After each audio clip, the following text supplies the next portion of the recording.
Good evening, ladies and gentlemen. Welcome to day 2 of the Dark Ages. I'm kidding. I'm not kidding, actually. I take that completely fucking back. It's your boy, your host, Robbie J of the Rumboyz Fantasy Network. Welcome to Rumboyz After Dark, the Drunken Sports Talk Show. I am joined here with my very awesome panel. We're probably going to have a couple more people pull up, stop through, pop out at the party. It's going to be pretty dope. I'm joined by Justin, Clock Management Fantasy Football. What is good? What up, man? I got my fresh new sign back here, and this was my my rough draft. It turned out real nice, though. I like the original version a lot better. I might hang that up next to it. Oh, God, don't. And let's see here. We have the homie Jake, Rumboyz Combat in the building. What is good? You're the only sport that you have a secure job right now so far. Yeah, if we can call it that, because the headliner missed weight, so this fight means nothing. I mean, that's a lot better than every other sport right now. Yeah, the main card officially is hit the point where it's like the main event means nothing in the rankings because someone missed weight. Dude, it's such a great week. If anyone would like to pull up, I am doing something a little bit different tonight for tonight's broadcast. I'm gonna allow, like, if you guys want to kind of pull up and give your Dark Ages story about how this is affecting your life. I would love to hear from all of you. I would love to hear all the different takes, all the different walks of life. Are you missing sports right now? Have you found out something about your significant other that you maybe didn't know? I just saw a meme that said day 2 without sports. Just found out my wife's favorite color is yellow. Who the fuck likes yellow? So I'm definitely down to get everyone's take. I've heard everything from people having coworkers and like friends that purposely went on cruises before this shit all popped off just to get quarantined so they can get an extra 2 weeks off work. Man, I would love that because I don't get paid by the hour, so I'm getting paid regardless. Yeah, it's true. You as the government employee, shout out to the military for keeping you guys' pockets loaded. Yeah, my boss is actually quarantined right now, so I'm loving this. My 2 superiors are both quarantined for the next 2 weeks because they just came back from Asia. And so, I mean, I'm just running the show over here all by myself now. Holy shit. So, wow. Justin, how is your day 2 of the Dark Ages?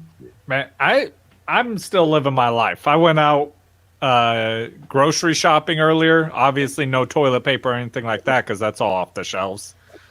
But then me and my wife went and watched a movie. And then we went and I got my dividends from REI. Shout out to REI. And so I went and got a whole bunch of stuff from there. So it's pretty great day. And no traffic. I wonder why. There's something going on out there. I want to shout out the GMM Network. Chat, make sure that you guys subscribe to the GMM Network. I just got done recording a really awesome episode over on their podcast. Very funny. We talk about everything from Corona to fantasy football to the sports business to it gets a little Joe Rogan-esque in there. You ever done DMT, bro? It was a very interesting podcast. I definitely recommend for everyone to pull up that episode 50 of theirs that we pulled up soon. Jake, your day 2 of the Dark Ages. Ironically, this was our day where our team is mapping the county cemetery. So I was with one other coworker mapping tombstones like I do every Friday. So Man, how fitting for the Dark Ages. right, yeah. But it was cool. There was no one else around, so and then I worked from home the rest of the day on conference call. Oh, man. I wish my work would do that. I always tell people I'd be so much more productive if I didn't have to put on pants. Holy shit. Let's say this one here in the chat, Ultimate Franchise Fantasy Sports. We are not allowed to meet in person for 3 weeks, basically. That's our work policy. I'm down for that. That's the Rumboyz policy. Too. Good thing we do the show this way. We are so bummed because we had some excellent momentum with our new fantasy sports league, and now we don't know how to keep the excitement building. We're gonna help. Hey, we're gonna talk Leafs, about on this show. Vince still has the WWE. He cannot cancel Raw yet, so yeah, Vince right. He's getting all the views. Yeah. The XFL did announce late yesterday that they are going to go ahead and cancel. Vince McMahon. Let's talk about Mr. McMahon for a moment. I mean, he is the rebel. I don't know if he's for the cause or against the cause, because I'm definitely advocating for all of the American public to self-quarantine themselves. I don't know if he's rebel for the cause or against the cause. What do you guys think on McMahon keeping SmackDown running? I don't think it's I don't think it's it's a great business move. It is not a great move for the well-being of Americans. Absolutely not. Yep. With that being said, I'd still rather watch Bellator right now. So Absolutely. Yeah, I'd like to see people actually get punched in the face. yeah, because Pitbull's fighting right now, I think, but it's on DAZN, and I'm not going to pay for it. Oh man, yeah. I'm not paying $20 for DAZN for Bellator. I'll send you a link here in a minute. Yeah, dude. Caesar. See, I love Bellator. They need to get on one network. I'm tired of having 2 subscription services and needing cable to watch everything. They need to just pick one. Go cable or go DAZN, and now stick with it. But you cannot just flip flop every other month on what you're going to be on. Or I'm not going to watch it live. Let's see. Ryan says that he's checking out SmackDown right now, and he said that it is eerie to see this business built off of fan reactions to have no fans. So, is there no one in the stadium? I don't think you're only allowed to have 200 people in a room. Oh, dang. Or something. Okay, I'm fine with that then. I like what he's doing. Like SmackDown. I like that. I think that other sports should do that. I understand why the XFL didn't, because I think they would be losing money.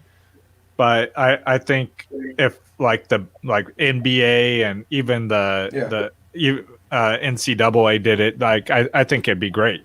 Well, the UFC has that giant arena, and what they're doing is media is allowed up to 100 people, and they're going to have them at the top of the arena in the loges, like 100 yards away from the fighters. Yeah, just to keep everyone away. But they're gonna be fighting a contender fight right in an empty stadium, which is kind of weird. But yeah, that's wild. I mean, it's eerie. Yeah, like I defend it though. They're already there. Are you gonna fly everyone back? At this point, like, I can see canceling next week, but everyone's already there, man. And you're gonna make money off the TV because everyone's gonna be watching it because they're staying home. Yes. Yeah, I mean, everyone get ESPN Plus subscribers built up. Everyone's looking for something to watch. Which, by the way, if you guys,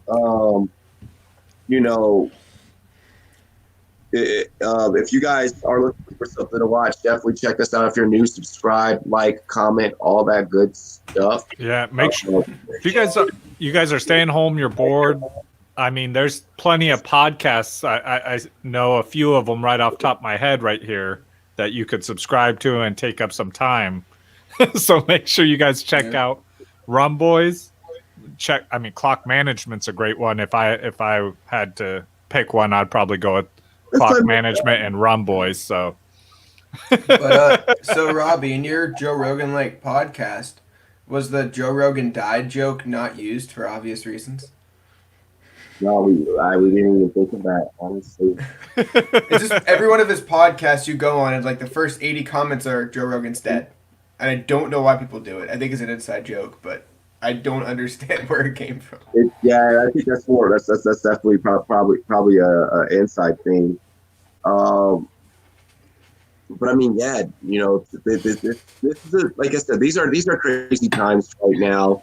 For me, my day two. God damn it, dropping my phone. For me, my day two of the phone and the beer. Oh yeah, definitely better than the beer. Let me go ahead and grab that now. My day two had, holy shit, there is no fans really. There's no one. So I'm actually gonna check my TV real quick.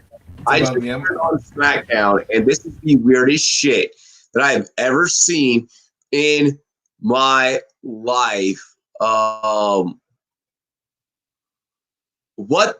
They're having serious conversations in the center of the ring, just talking. With no one listening? Yes, like it's a soap opera now. Listen, we as Americans, we got to do what the fuck is right. Self-quarantine.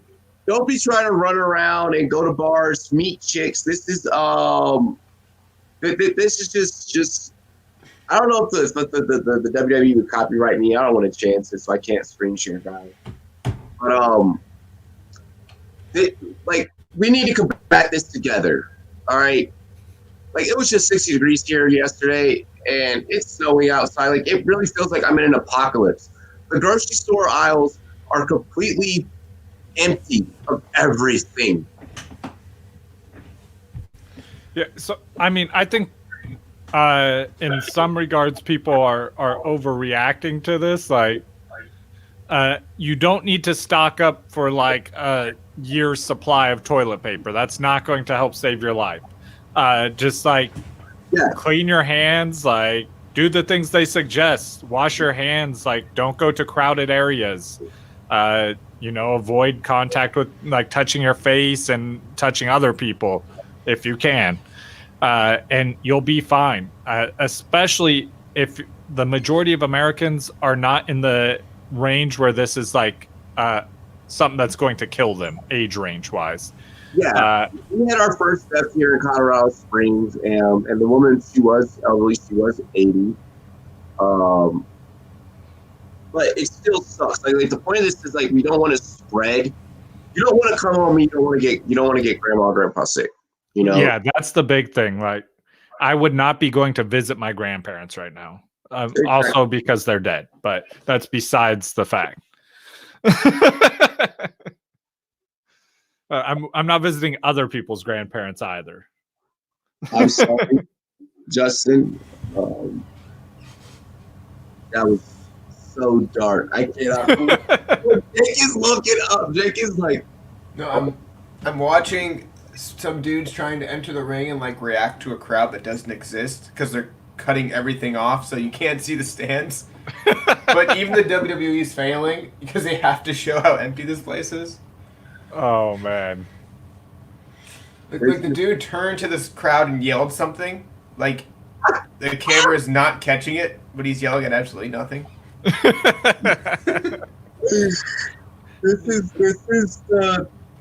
Well, they already wrote the script. He couldn't just freestyle it.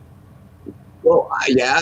I mean, so one thing that so far is a positive is that the NFL is saying that the regular league year is going to be starting, on time, on schedule. So I guess we can talk in NFL. We can talk about the fact that both Zion and Kevin Love have pledged money to take care of the employees, along with Mark Cuban, saying that he'll be taking care of the hourly staff of the Dallas Mavericks. And Dan Gilbert as well for the Cavs said he's going to give them their full salary during this whole thing. Nice. That's so we do have a couple of things to talk about. Hey, this is a great thing to talk about. 29 out of 30 teams voted to stop play. Guess who the one owner was who still wanted to play in front of empty stadium? Oh, James Dolan. He's the one guy that won. the fucking New York Knicks. All right, So good. New York Knicks fans, I did not want to take the time to have. That's amazing. Oh man. Justin, when I tell you that this dude is the worst fucking owner in sport, when I tell you that this dude is the Like, worst, I would imagine it would be like So one of the good, man. teams like in the like in a smaller area where it's like, okay, they're not as at risk, so he's like, I don't care, it's not my fans. But to be the New York Knicks, Do you want to play basketball anymore? Half your Maybe. team just quit on you. yeah, maybe he's doing it because he's okay with, like, he wants the rest of the NBA to get sick and stuff like that, so that way they won't have a team either. Hey man, Ryan Hood's right. we're gonna make. They're used to playing without fans. They kicked out their one fan left in Spike Lee. So yeah. They could lick so Lee. Because if you're the New York Knicks, they could literally play the whole league while everyone was sick with Corona, and they still wouldn't fucking win games and make the playoffs. Man, Brady just said in the chat, so nobody can smell what the Rock's cooking. Yeah. I watched that one on the screen earlier. Oh, I missed it. Yeah, That's awesome. This is where we're at. DM me on Twitter, DM me on Instagram if you want to hop in on the show. I want to hear about your day 2 of the Dark Ages. You know what's really got us stuck right now during the Dark Ages? If you are an NFL player and you found out that today of all days, Friday, not only is it Friday the 13th, but you can't fucking really go anywhere, you can't leave your house or anything, and you get released from your team. Oh, Like, man. Like, Yeah. how does that gotta feel? Hashtag Xavier Rhodes. Yes, Xavier Rhodes released. There are teams out there looking for corners on the corner market. That is going to be a big value. I feel. Corrupt, what is good? I see in the chat. What about the possibility of teams and athletes and players coming back healthier and stronger in some of their sports during this time period? Yeah, I feel bad for some of these XFL players that were killing it though, like PJ Walker, because like there was a good chance PJ Walker would be playing in the NFL next year at how well he was playing, and now PJ Walker probably is going to be in the XFL again next year, which personally I'm excited about because I want him to help build that league up. But I mean that sucks for him because I mean he's going to miss out on a lot of money. Yeah. My confusion is, the rookie I talked about that should have been a rookie who got kicked out of school for something academic. He never entered the draft. A lot of these guys entered the draft. Can he enter the NFL draft now? He was supposed to. He was supposed to. To my knowledge, he was supposed to be declaring for this year's draft. So, can he have his XFL Pro Day? Like, you know, I'm just wondering, like that. I mean, they're not really doing pro days. Yeah. So a lot of the pro days, many of the pro days, and many of the teams in the NFL have already stepped up to the plate and chose to cancel travel. The Washington Redskins led that, and I figured that was happening. That team, you think about it, their actual stadium is in Maryland. Their practice facility, Ashburn, Virginia. You have to cross through Washington, D.C., the nation's capital. It's a matter of national security for stopping the business plans there. So, I mean, as soon as they came down the pipeline, I was like, all the rest of the East Coast teams are going to be coming down the pipeline and bringing it up. I know that the Eagles, they came down the pipeline. They say that they're suspending operations, having a lot of guys work from home. We haven't heard from the New York Giants yet. But David Gettleman's not the brightest genius in the world. Many of the teams, to my knowledge, have implemented a work from home policy. It's absolutely crazy. I wonder how free agency is going to work and how this draft is going to work. To be honest. I'd imagine it's definitely not going to be. I mean, Vegas is the one place that really isn't doing anything about this. All they're doing is having people spray like the machines down whenever somebody gets up. Speaking of Vegas, did you just hear as of 2 hours ago, Vegas has pretty much shut down the strip clubs. Yeah. Coronavirus is so serious that hoe is not even life anymore. Oh man. So basically Vegas is shut down. Yeah. The strip clubs have shut down. No sports. Canceling my flight. No sports. Yep. You can't even bet. No gambling. Yep. If you want to throw it money in. I wouldn't touch those cards either, though, man. Millions of people touch those cards. Yeah, they better be wiping down every one of those cards with some disinfectant. The dealer, every time he deals a card, he disinfects it first. Fuck this. I hate these dark ages. I gotta really quick. I just gotta run downstairs and help my wife carry in some groceries. Justin, you're in charge. All right, sweet. Jake, I'm gonna talk about a player that I saw some news about. Vontae Burf. I always mess his last name up. Yeah, Vontae. Yeah, perfect. I don't know how he pronounces it, but it's not spelled how he pronounces it. Yeah, I know. That's why I mess it up, because I pronounce it like it's spelled, and that's apparently not right. Yeah. I'm hooked on phonics. I can't help it. But did you see, I think it was yesterday or the day before, a couple days ago, he said he plans to be a changed man and return to the NFL in 2020. You think he can do that? I mean, John Gruden's coaching, right? He is. That guy takes everybody, but no, I think at this point he's done. Because I know next fine he's done for the season. So what's the point in him trying to even get back in there? Yeah, I mean, I think that he might get signed. I think he might get signed. I think he can come back to the NFL, be a changed person. I don't believe that. I think he's a horrible human being. I don't think he could change, but depending on the salary he's seeking, obviously. Yeah, man. Would you give him more than a 1-year deal for like veteran minimum at this point? Absolutely not. No, because like you said, it's too big of a risk. Yeah, I might sign him as a rotational player. Like he rotates in, XFL. into. He would do so good there.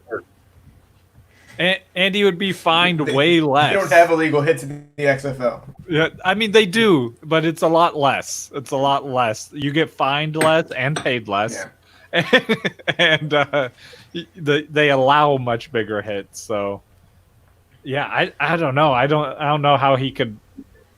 I don't ever see him changing as a human being though. That's just who he is. Yeah, I mean, he's unlike James Harrison. I think he's actually just not a good person. James Harrison's shown who he is, and he's a genuinely nice guy. But on the field, he just was not. He was just a borderline dirtiest player of all time. Yeah, there's a lot of players that are that way, that are just like super competitive. Another one that comes to mind for me is which is weird because it's an offensive player, which you don't see as much, but Phillip Rivers, because like he does a lot of things where he gets in people's faces and shoves them and just says some horrible stuff to people during Steve games. Smith all the way. Steve Smith is that guy. I love Steve Smith. Yes, exactly. He's just super competitive, and Steve Smith and man, I would love to see like Steve Smith and Phillip Rivers just talking trash to each other. Another quiet guy that was ruthless was Andre Johnson. Yeah. So Perfect reminds me of like a Bill Romanowski. Yeah. Except Romanowski, for some reason, smacked his face till he cracked his head open before every game. Yeah, he's insane. His entrance to the field was smacking his forehead with the helmet to show how tough he was, and he actually cut himself up like all the way down the side of his face before he came. He's insane. He couldn't even play. But I think that it's I mean it worked. I would be intimidated. I just had to go out in the fucking snow. Well, Romanowski actually admitted to biting players' ankles. Yeah, and I saw something where he was talking about grabbing their crotch and squeezing it when they were. Jared Allen did that all the time. Twist. Yeah. Jared Allen did that all the time. Or when Jared Allen was on the extra point unit, he would always go in like this and just try to dirty shot somebody's rib. And he said it on purpose, and eventually got caught. They fired him really quick. So next, well, once you say it, we'll be on SmackDown. I'm assuming Who will? Fans, Gronk. Oh, he will be? He signed the contract? I guess so. Oh, man. Yeah, big NFL news. Rob Gronkowski with a new contract in That WWE. dude needs to put his weight back on. That dude's too skinny. That's what I think. But, I mean, this WWE, they got steroids for that. Yeah. Damn. Like 210 at his heaviest. Yeah, Brock Lesnar did not get that way naturally. So yeah, you guys were he never talking tested about positive for the UFC He did once. before USADA. Yeah. So maybe he was cheating.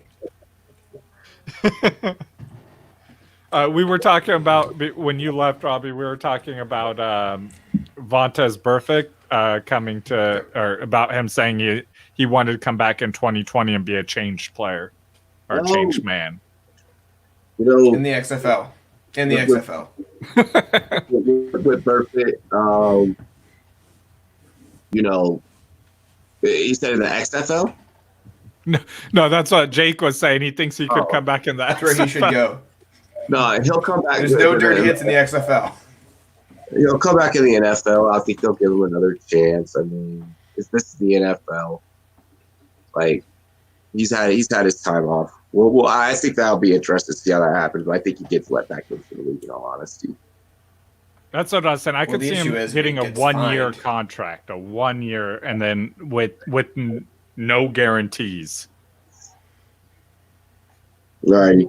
So we're gonna field the guests really quick.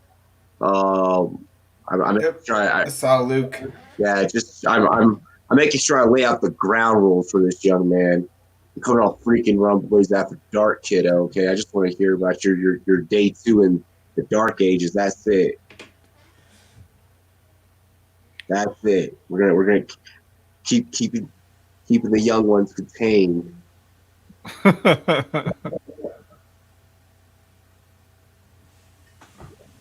Who are we on? I'm getting Luke in here. I'm making sure Okay. Luke Brown. He asked. Yeah. Yeah, he asked. I'm like, you know what? We can't. We don't have publishing permissions on this stream, so we can't really. Well, hey, I mean, you know, we aren't FCC Oh, regularly. it's fine. No.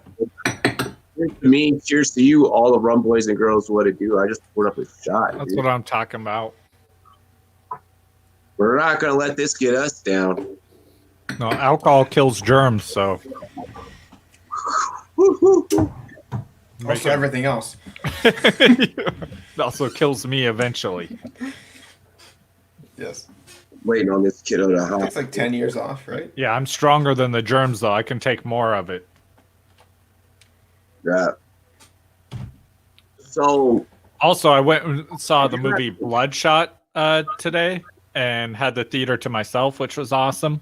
But Did you move seats like 8 times as a joke? no, so what was funny, though, is when we went I to would- buy I our would've. tickets, we almost didn't watch the movie because it showed almost the whole theater sold out. Like, all the seats were taken, and we're like, man, do we really? I don't want to go into a crowded theater. And I'm like, let's just check it out. And we go in there, and nobody was in the theater. I think the theater just showed that most of them were sold, so you wouldn't have people sitting by each other. Yeah, limit the contact. Yeah, but that movie was awesome, by the way. If you guys, I recommend you guys, once this all dies down, you go check it out. Yeah.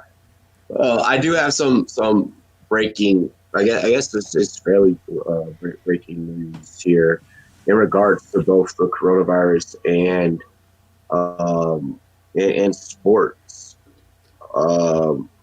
This is involving Rudy Gobert. Actually, Rudy Gobert, he did visit a elementary school student who received an autograph from Gobert in Boston has tested positive for the coronavirus, and that's as of 2 hours ago. Damn. Yeah. NFL prohibits pre-draft visits.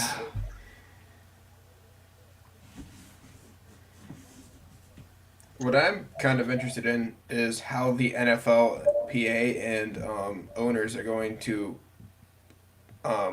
potentially try to edit the conversations, because they have to be on record on all sides, right? Yeah. So is there going to be some nice editing for the final product that they release to Twitter?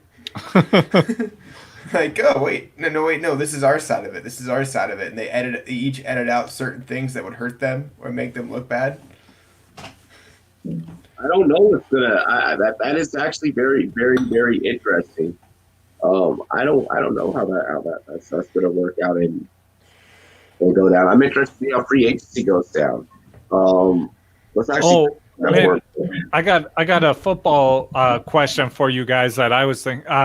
So obviously, you guys probably saw the news that Eckler just got signed to, I believe it was a $9 million deal.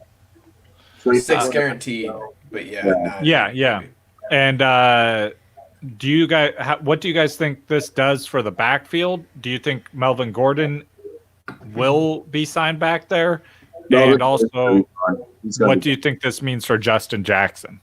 Melvin Gordon will be gone. Justin Jackson will stay. I think that Justin Jackson, maybe he sees a little bit of a volume increase there.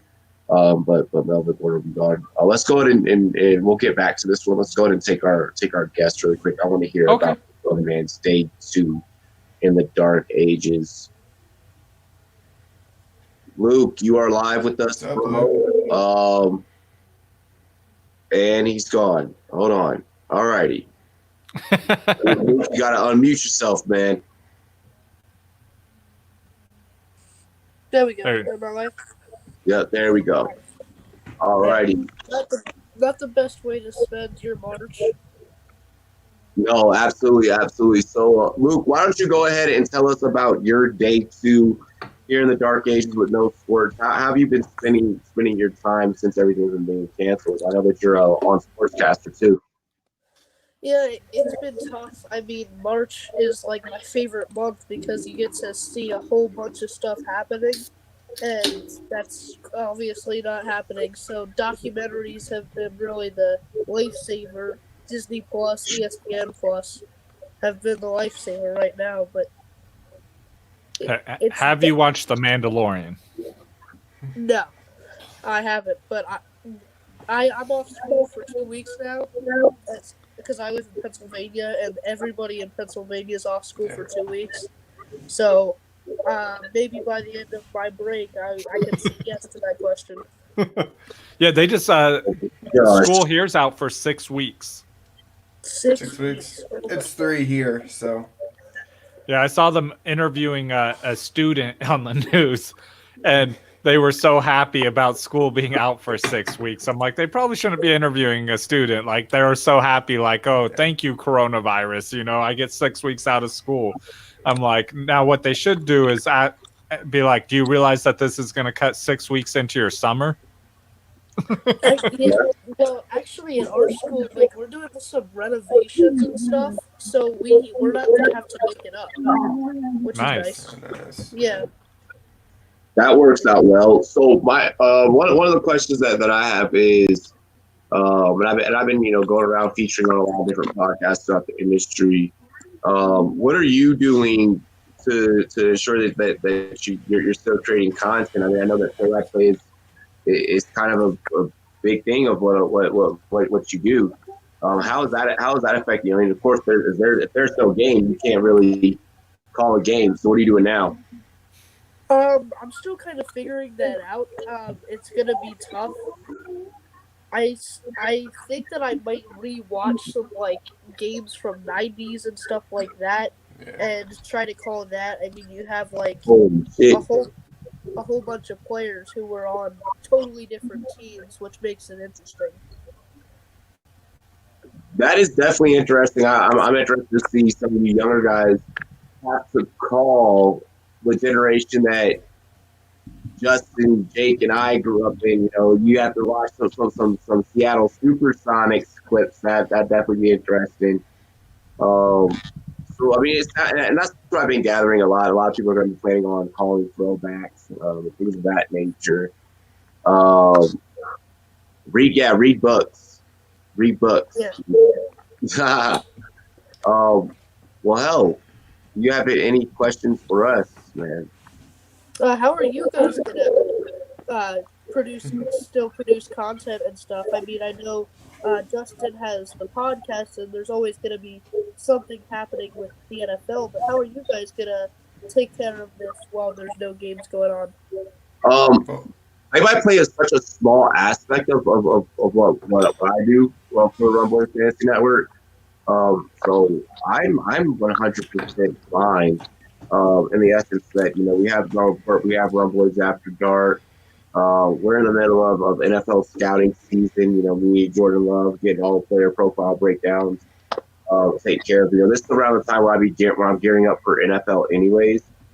So as long as that's a little bit of ways away from starting up, when that starts up on time, I'm still right on schedule. Robbie, I did want to ask: is the TBL still going? No, the TBL is officially canceled. Damn. Yeah. I retweeted that. I put that thing out on Twitter. I missed that. 2 days ago, yeah. 2 days ago, yeah. Jake? Well, I mean, UFC is not technically canceled yet. I'm hoping have a little bit of hope. Maybe this week still go tomorrow, but I'm not sure after that. Especially it's in London, so that's probably not going to happen, I'd imagine. Yeah. Maybe they'll move it, though. I heard they're going to move it to the Performance Center in Vegas for all the future fights. Yeah. No audience. Make sure Vegas.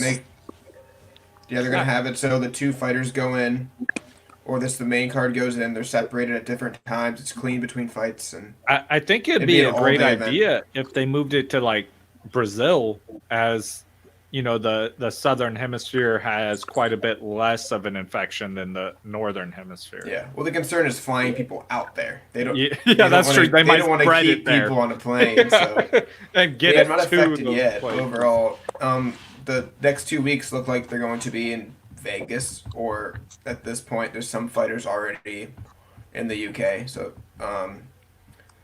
it looks like those are a go. After that, it might be questionable. I feel like putting it in Vegas would be a good idea because they're taking such a huge hit with all this. So it would be a little bit of a recovery for them to have a big event going on. Yeah. Leaf in the chat said, "I hope the spelling bee isn't canceled." Oh, shit. Oh man, kids cheating on the spelling bee hilarious over Skype or any streaming service. Like, I think it's this. They're like, "Oh, I'm lagging." What's that question? I'm not typing anything. I'm typing in the chat. Y'all are vicious. Well, Luke, man, I appreciate you joining us, man, here on the Love Report. Thank you. Hope that you kick back and enjoy the chat and enjoy the rest of the show, brother. Yep. See you guys later. Thanks for having me. All right, dilly, I mean, thank you. Thanks. So, wow, it's even affecting the youth. You got kids out of school. Okay. I was thinking about this. Are there any major injuries in the NBA that a player could recover from before the playoffs with this? KD. Kevin Durant could very well during this time, like it's some extra time to where he could come back. That's true. Yeah, man, I don't even follow basketball, and I know that. I actually, when I was going to bring this up when you were talking to Luke, you brought up the Supersonics. I got an autographed Kevin Durant rookie card recently. Oh shit! Yeah. So hang on to that. Huh? Hang on to that. Oh, for sure. I got one autographed and one non-autographed one. So I'm gonna put them up I'm gonna frame them, put them next to each other, throw them on a wall somewhere in my house. Nice. Linval Joseph also was released by the Vikings. We talked about Xavier Rhodes earlier. Linval Joseph release. That's another piece that teams could go out there and look for. Another name. So it seems like free agency is kind of starting. That was one of the things I wanted to bring up. I mean, how are these guys gonna make it to their new teams with everything going on? I mean, how are guys gonna go to the facilities and test and do physicals? Yeah, I mean, they may be able to send doctors out to these places or do something like that, or have doctors that are already there do it for them. But just from what you were saying previously, the Vikings are a team where I would, if I'm an NFL team, I am looking to pick up some of their players, because they're cutting players they don't want to, because they have such bad cap space right now. Well, they have negative cap space. Yeah. So they need to cut people who they really don't want to cut, like Xavier Rhodes. And so some teams should be targeting these players. But yeah, it's going to be difficult with what's going on to logistically, but I think the teams have enough resources to where they can get a doctor that they trust in the area to do physicals and stuff like that with the player. Camps haven't started yet, so they still have time to figure that out, that side of things. And right now, isn't it legal tampering for a couple weeks too? It's not really too much. Oh shit, I think it started today. I think that started today. So yeah, I think they have 8 days to. I mean, I don't think 8 days will clear this up, but no, yeah, no. It'll be worse in 8 days than it is now. Sorry if you guys thought it would be gone, but just be prepared. We finally got tests in America that are functional, so you're gonna see all these numbers skyrocket, and then it'll slowly start coming down. So just be prepared for that. Don't get too freaked out when you see these numbers just skyrocket. One of the things that I actually wanted to touch on, I mean, not necessarily. J Love, I sent you the link. We've been waiting. Yeah, you have the link, J Love. What do you mean? Up to 6 people, man. Up to 6 people. Fucking, I pay a $50 bill every month for fucking StreamYard so we can all be on together. Yeah, J Love. I know J Love. No. Canada actually, they have, from what I read earlier, it's about 4 hours ago, they have isolated the virus. They've got it isolated, and they're having a vaccine that's going to be ready for testing. Canada not fucking around. Canada was like maybe. I mean, they did test the entire country. No way. That's what I'm thinking. Yeah. That's a concern, man. You think, oh, these people have symptoms, we can figure it out, but you don't know who has it right now and doesn't even know to get tested.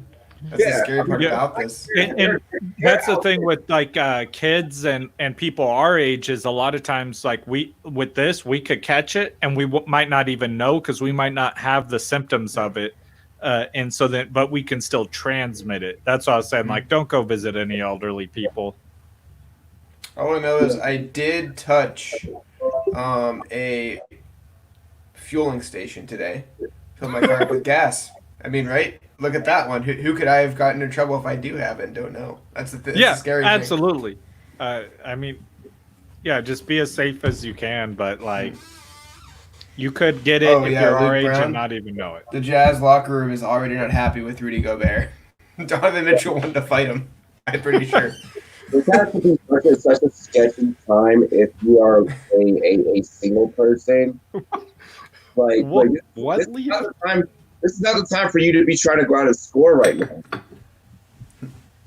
Like all of you single people, make sure you keep y'all asses inside. This is not Also, pets. Yeah, Your pets can get sick too, so be careful if you have pets, and it's much worse for pets. Right.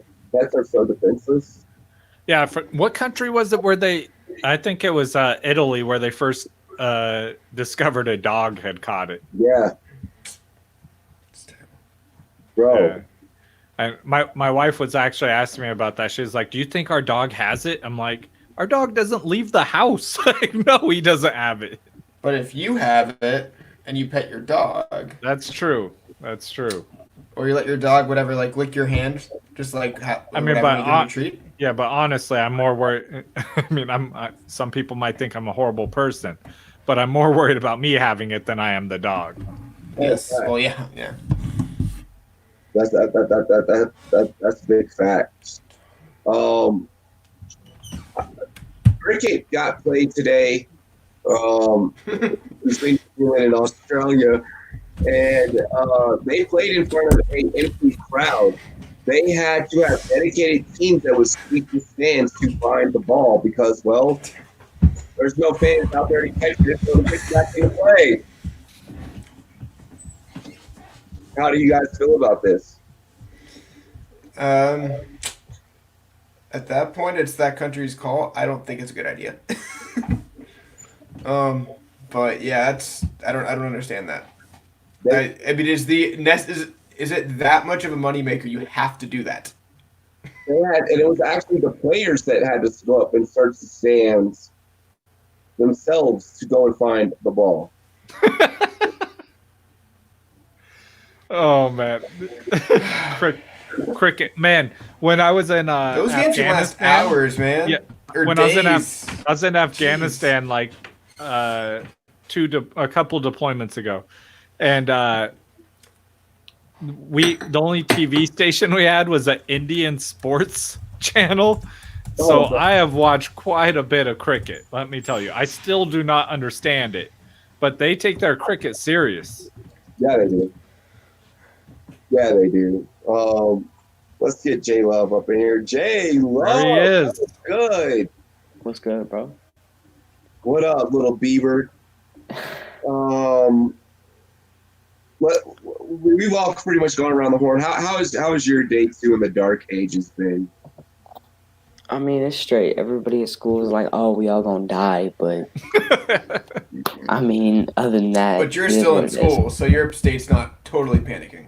There's a chance we might not have school next week, but yeah, I'd imagine it'd take at least a week.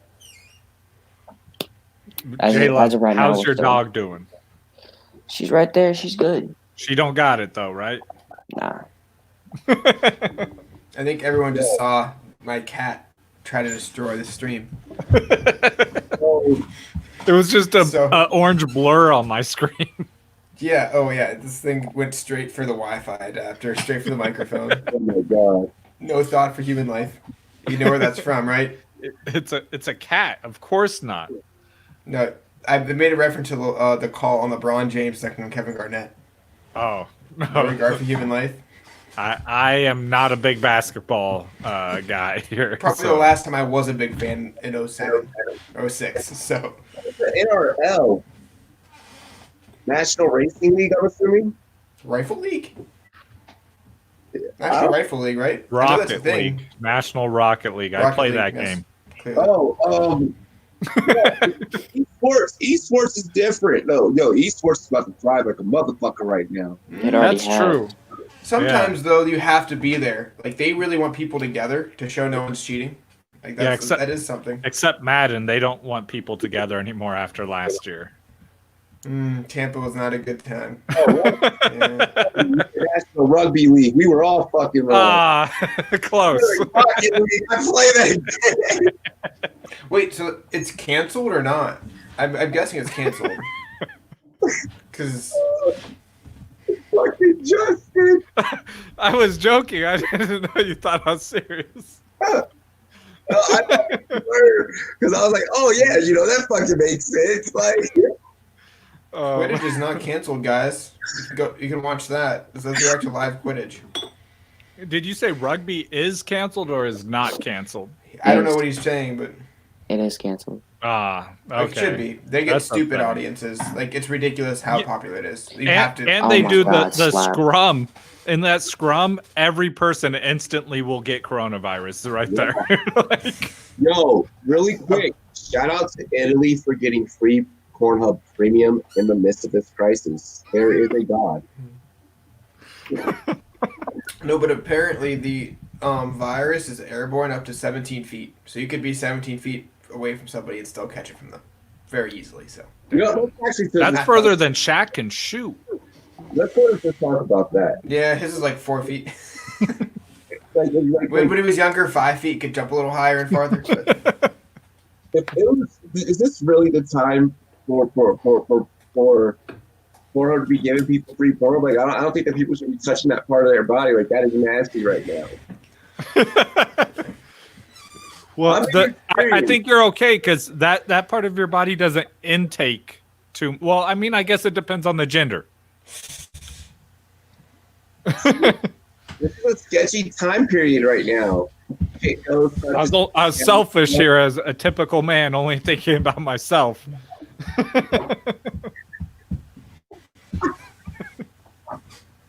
All I know is, man, if people are thinking, oh yeah, the gaming scene's gonna do well now, but like Amazon's not delivering as fast right now, so you might have to wait for that.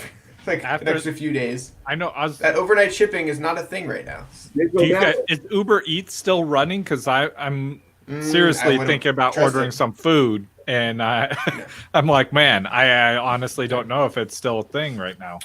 Yeah, I drove by Five Guys, and I was like, I want to, I just don't trust it. And I got mac and cheese. It's such a scam, bro. It's such a scam because like you get done with your fucking order. And it's like, yo, I just paid $46 for Jersey Mike's to get delivered. Yeah, dude, I went through a Starbucks today, and like they refuse to even touch like your credit card. They just hold the machine out there, and you stick it into the machine, and then they hold the whole machine back out so you can pull it out of the machine. Bro. I'm like, damn. But and same with like the gate guards when I go on base. They got gloves on, but they still won't even touch your ID. You just hold your ID out the window and they scan it, and then that's it. Yeah. The ladies at like the CVS I was at earlier actually had to have goggles and like legit goggles and like you could and a face mask because they did not, and gloves to get nobody sick, and they had to change them every like hour or something. Oh man. That is a sport leaves defense. It's actually really weird. I've watched it. That's boxing? Yeah. What the fuck? You box around, then you have to play a round of chess, and whoever either wins a chess game or ends up knocking their opponent out is the winner. Have you seen this before, Jake? It was a thing like 6 years ago, and I did watch it. It was kind of hilarious.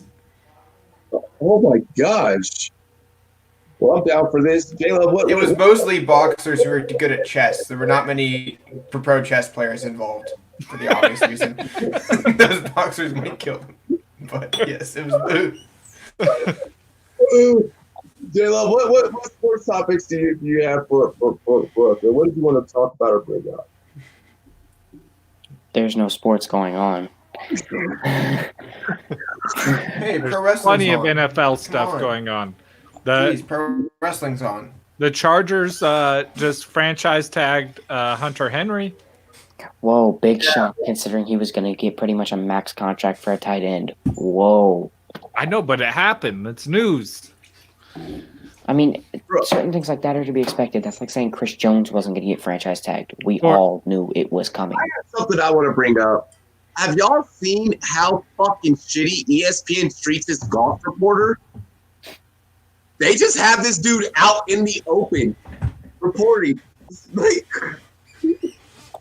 Like they didn't give this dude no dope backdrop, no nothing, just have him outside. Yeah, we're all out here and the Masters aren't happening anymore. And homie's just wind is blowing. Like, if there's anyone from ESPN that's going to get it, it's going to be that dude. The Titans released Dion Lewis and Delaney Walker today too. That's going to be expected. Jonnu Smith took that Delaney, jump. Absolutely. Which is- I Delaney mean, Walker had now- like an $8 million cap hit, and Dion Lewis had no production and had a $4 million cap hit. now and they have a really good. I was just talking starter, about if I recall Jonnu on my podcast that's coming out tomorrow morning, and I was like, I expect them to release Delaney Walker this offseason, and now I'm gonna sound stupid when I say that after it already happened. Yeah, Delaney Walker has no fucking collarbone. He's not playing football anymore. He's done. Yeah, I was joking on our And he's like podcast. He's the 35 years oldest. old. He's the only player older than Frank Gore, which he's not actually. Yeah, but he's like Delaney 35. Walker's like 37. No, yeah, he's like 37 this year. Yeah. Yeah, man, Good for he's him, living man. the dream, man. Have you guys ever seen the movie Unbreakable? Because that's Frank Gore. Yeah, man. He's never been sick, never been injured. I mean, he's not super fast or anything, but And there's questions if he's a Hall of Famer still for not being ever a super elite guy. Cameron Wake is also getting cut by the Titans. Yeah, Cameron Wake. And Danny Trevathan signed that extension. yeah, because they got to. I mean, they're trying to get some more money so they can sign back the players they need to. Basically, these are the people they're going to be looking to bring back. Ryan quarterback? Tannehill Ryan Tannehill. and They're Derrick going to Henry. bring back Derrick Henry, Jack Conklin, and they're also going to be looking to bring back Logan Ryan. 4 intricate players on their team. Yep. And Jack Conklin's not going to come back. I'm sorry. He's going to get like 14 mil from somebody. So he's far gone. Flat At least they have their leader, Luan, if he doesn't get popped again for PEDs. For the whole season. Where do you guys think Dion Lewis could land? Nowhere. That You don't think guy's- anywhere in the No, NFL? I'm playing now. He has to roll somewhere. Yeah, I was gonna say I'm sure he's landing somewhere. Yeah, I mean, I think at this point he'd be that. Give me the ball sometimes. I know how to play football, and I'm gonna transition to the ultimate veteran. Yeah, I think there's It'll be a lot good of team. teams that could use him. It's just Yeah. a matter of teams that could also pay him. Like, for example, I think he'd do great with the Vikings, just with Dion Lewis or with Dalvin Cook there, but they can't afford him, so that's not happening. Yeah, The Browns. Yeah, Give him a backup. yeah. to I mean, he Nick wouldn't Chubb. have to have much of a workload. They're gonna feed Nick Chubb the whole season, and whatever Kareem Hunt might be suspended again for Kareem Hunt is going to obviously be doing something suspended dumb. again. for like 10 games.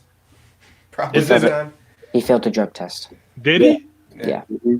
Oh no, he did say he would, but I mean, Yeah, I mean, he. No, apparently he failed the drug test right after the season ended. Yeah. So, like the day after the season He ended, knew he did, yeah. he knew failed he a drug test. And that's why he's been partying so hard. he got pulled over on the side of the street, and the cop was like, "What's wrong?" Because he was driving all like 80 miles an hour, like a No, yeah, I 45. heard that story, but He was- he told the Apparently- cop He he was would only fail. going 20 over. Come on. Yeah, 80 and and at- 45. yeah, and said he had failed a drug test and had an open bottle of vodka. Yeah. Right. Where I'm at, if they're going 20 miles over and it's 65 or above, that's You're automatic. not. You No, lose he's your suspended license. 10 games. He's 10. Yeah, he's a minimum 10, 12 games. But I have a fun thing that Robbie liked my take. So after this year, the Texans have nobody on the books for running back. Do they go after Melvin Gordon? Possibly. That's my dream Draft. landing spot for him. I would love that for him, but Yeah, I don't I know if they're going to spend the money on him or because they have to Draft. save it for Watson. Yeah, I'm thinking that too because they have to save money for They're Watson. not going to spend $12 million on a running back. It's not going to I happen. was thinking he might get 9 if lucky. They're not paying backs like that anymore. Yeah, AP was the last one to get that money. yeah, especially because he just held out to get a contract and didn't get it. Can't get it. Yeah, no, I think that And man, Austin Eckler took his job. Yeah, that's what happens when you don't show up to It's work. rough, man. Yeah, you don't show up to work, someone's gonna take your job. But no, I think that the Texans could be landing spot. I mentioned that last night on the Off the Ball podcast. Make sure you guys check that out with the homie Chris LeBron. Yeah, and I think that could very well be a landing spot. What's his name is old. Hyde is old. Duke Johnson is just not a guy that I'm looking to have on my fantasy team, let alone my real team at this point. You've been to two different teams, had premier opportunities, and you haven't shined with them. So I would like if he went to like Tampa too, as long as they got a quarterback in there, because it doesn't seem like they're bringing Winston back. They're going Tom Brady, bro. Yeah, that's what they're saying, and they said they're also targeting trying to get some high-profile running backs in there. So I think if they got both of those guys in there, that'd be great for them too. I think Tampa Bay will trade for David Johnson. It's Bruce Arians' guy. Oh man, I was thinking that too. Yeah. Hopefully, Bruce Arians is looking at it like he dodged a bullet right now, because like he had the great time of DJ. Yeah. I mean, he's the reason that he played that well. If you look at it, I saw something. I agree. About this. But also he's injured. No, I looked at this. He was hurt to begin with, and then with Cliff Kingsbury's offense, when you're a running back, you're running north to south. That's what you're doing. David Johnson's more of a patient running back, and he tries to hide behind an O-line, and that's not what his O-line was doing for him last year. He doesn't fit the system, although he's a good pass catcher. Kenyon Drake, more of a north to south runner, can make a couple people miss, but he's not really going to do too much like being behind the line. Yeah, not too much shiftiness. Yeah. He's a Bama back, let's be real.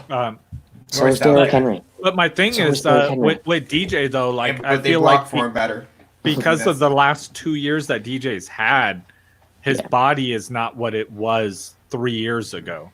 Oh yeah, no, 100%. I would not trade to get him and inherit that contract.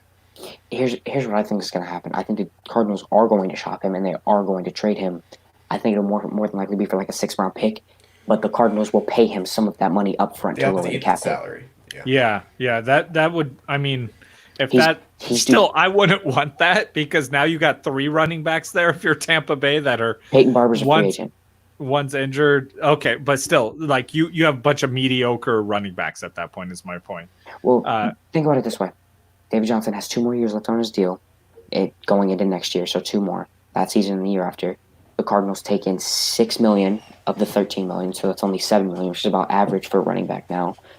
Yeah. You take that in, maybe you get some decent production. You only give up a 6th-round pick, decent upside. Yeah, not bad, but it's also like it's not a bad deal. I'm not saying it's a bad deal. I'm just saying that I don't think that's taking you to a championship. Like the Bucks aren't competing for a championship. If you're in the NFL, you should always be competing for a championship. Tell that to the Jets. No, you watch way too much basketball for you to even say some shit like that. That's how I know that you watch basketball. The fact that if you are in the NFL, you are constantly competing. Tell that to the Jets. Yeah, but you could have said the same thing about not to be a homer, but about the 49ers last year. No one expected them to do as good as they did this year. But they came out because they competed. You know what I get mean? what you're saying. The Rams on the opposite end of the spectrum. NFL is the one where you could literally suck now and next season they take 1, 2, 3 roster moves. And all of a sudden, you bring in the right couple of guys, and boom, it turns it around. You're always competing in the NFL. The NBA does not have that mentality. Does not have that culture. I think there are rebuilding years in the NFL, but lately in the last decade or so, those have basically gone from like a 3 or 4 year thing to a 1 year thing. In the NFL, it takes one good unit, the run game, pass game, and defense, to get you from a 3-win to a playoff team. Yeah, it's right now. It's that's one of the things that I love about the NFL is that we are given that competitive edge, especially during the off season. This is the greatest time of year in sports for the NFL, and the essence of you get to watch how teams tool and build. There's some big names that have been released, and some big names that have been tagged, And just the quarterback market this year is crazy. The cornerback market is what I'm super intrigued on. These corners, Oh gosh. Isn't Mike Hilton still a free agent? I'm not sure. I have to look. Don't believe. I know Darius Slay is going to get traded most likely at this point. Darius Slay is going to be gone. Xavier, that dude will not come back. Xavier Rhodes a free agent. Xavier Rhodes were open last year. Okay, I don't want to hear that. Rhodes were wide open. There's a reason he's gone. Yeah, Rhodes did not do good last year, but he's still better than a lot of cornerbacks out there. No, not last year. No, not last year. Last year, okay. I'm just saying in general. Listen, like here's my thing. You could bring him in and put him on the opposite side of a great cornerback and do good. You could put a player. Here's my thing with a player like him. I'm comparing him to a Marcus Peters. They're playmakers. They're not shut down corners. Absolutely. I don't like that. It's too much of a gamble. But it's hard to get two shut down corners. Where are you going to get two shut down corners? Look, just hear me out. Look, I already see the look on your face. It's the inconsistency that you get from like a playmaking type of corner. One year they go from 7 picks, and then the next year they give up 12 touchdowns. Absolutely. Okay. But I don't want that. But you can't have it's going to cost you. It's going to cost you your entire cap space to get two shutdown corners. I'm not. I'd rather have 2. Are we thinking like NFL GMs, or are we in a fantasy world right now?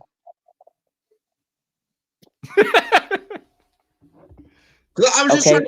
So before you get close-minded, hear me out. Okay. Where you haven't answered the fucking question yet. Where are you going to get fucking 2 shutdown corners on the same team? With what fucking salary cap allows that? You don't need 2 shutdown corners. You have 1, and then you get just serviceable corners. I don't want playmaking corners who take that risk all the time. So, all right, because Marcus Peters, you brought up Marcus Peters, and Marcus Peters has been on playoff caliber teams his last 3 goes. So I don't fucking. If you look at Marcus Peters' number, if you just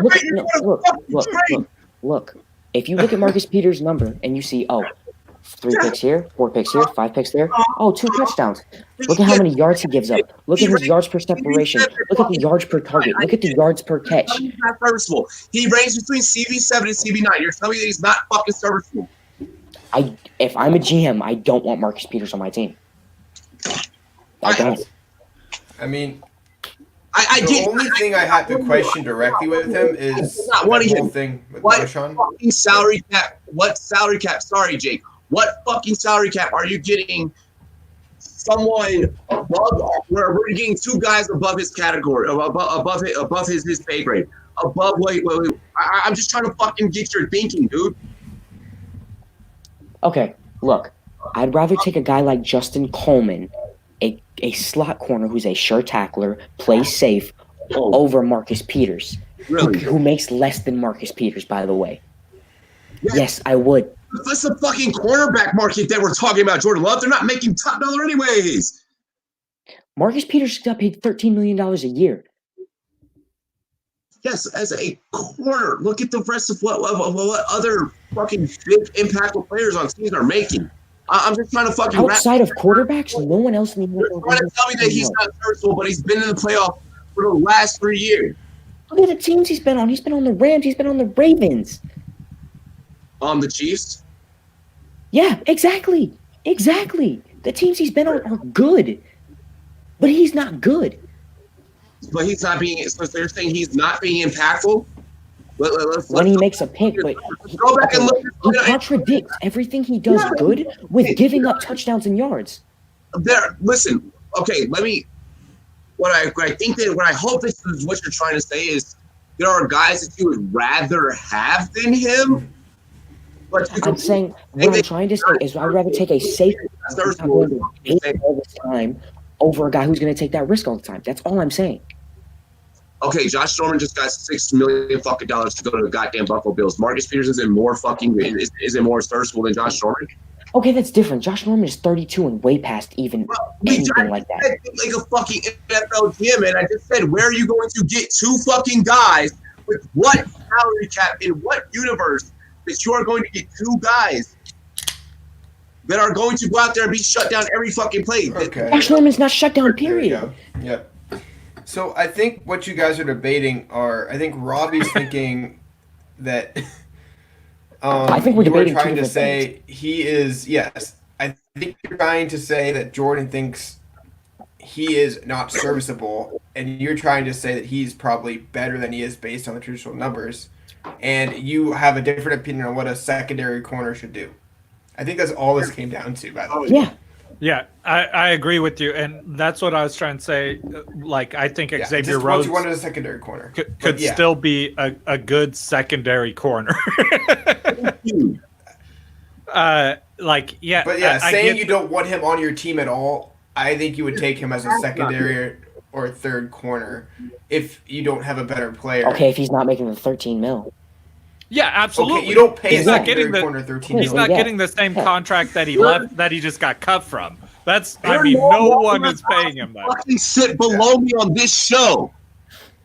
I think you do like him too much as a player, Robbie. He does have a lot of flaws. He absolutely does, but I'm not like saying that contract he got was when he was one of the best corners. Oh my God. He's not getting that same money when he signs a new contract. I'm not saying that, but to sit here and be like, I wouldn't want Marcus Peters. I wouldn't want Xavier Rhodes. Like, I get you making that take and saying and utilizing those words towards a guy like fucking Jado who should have be on a fucking team at all. You know? Hell, like, if you're going to sit here and talk about guys that aren't serviceable, I mean, we're going to talk numbers. Okay, Byron Jones has no picks. But we all agree that when we watch Byron Jones' film, we're like, but he'll jam you up with them 5. That's exactly what I'm saying. That's my point exactly with Marcus Peters. That's my point.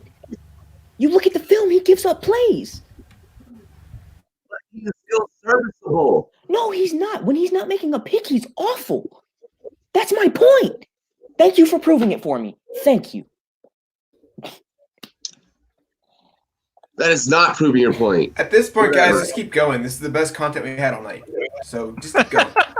Well, this is the best content that the sports world is probably going to get for a hot minute right now.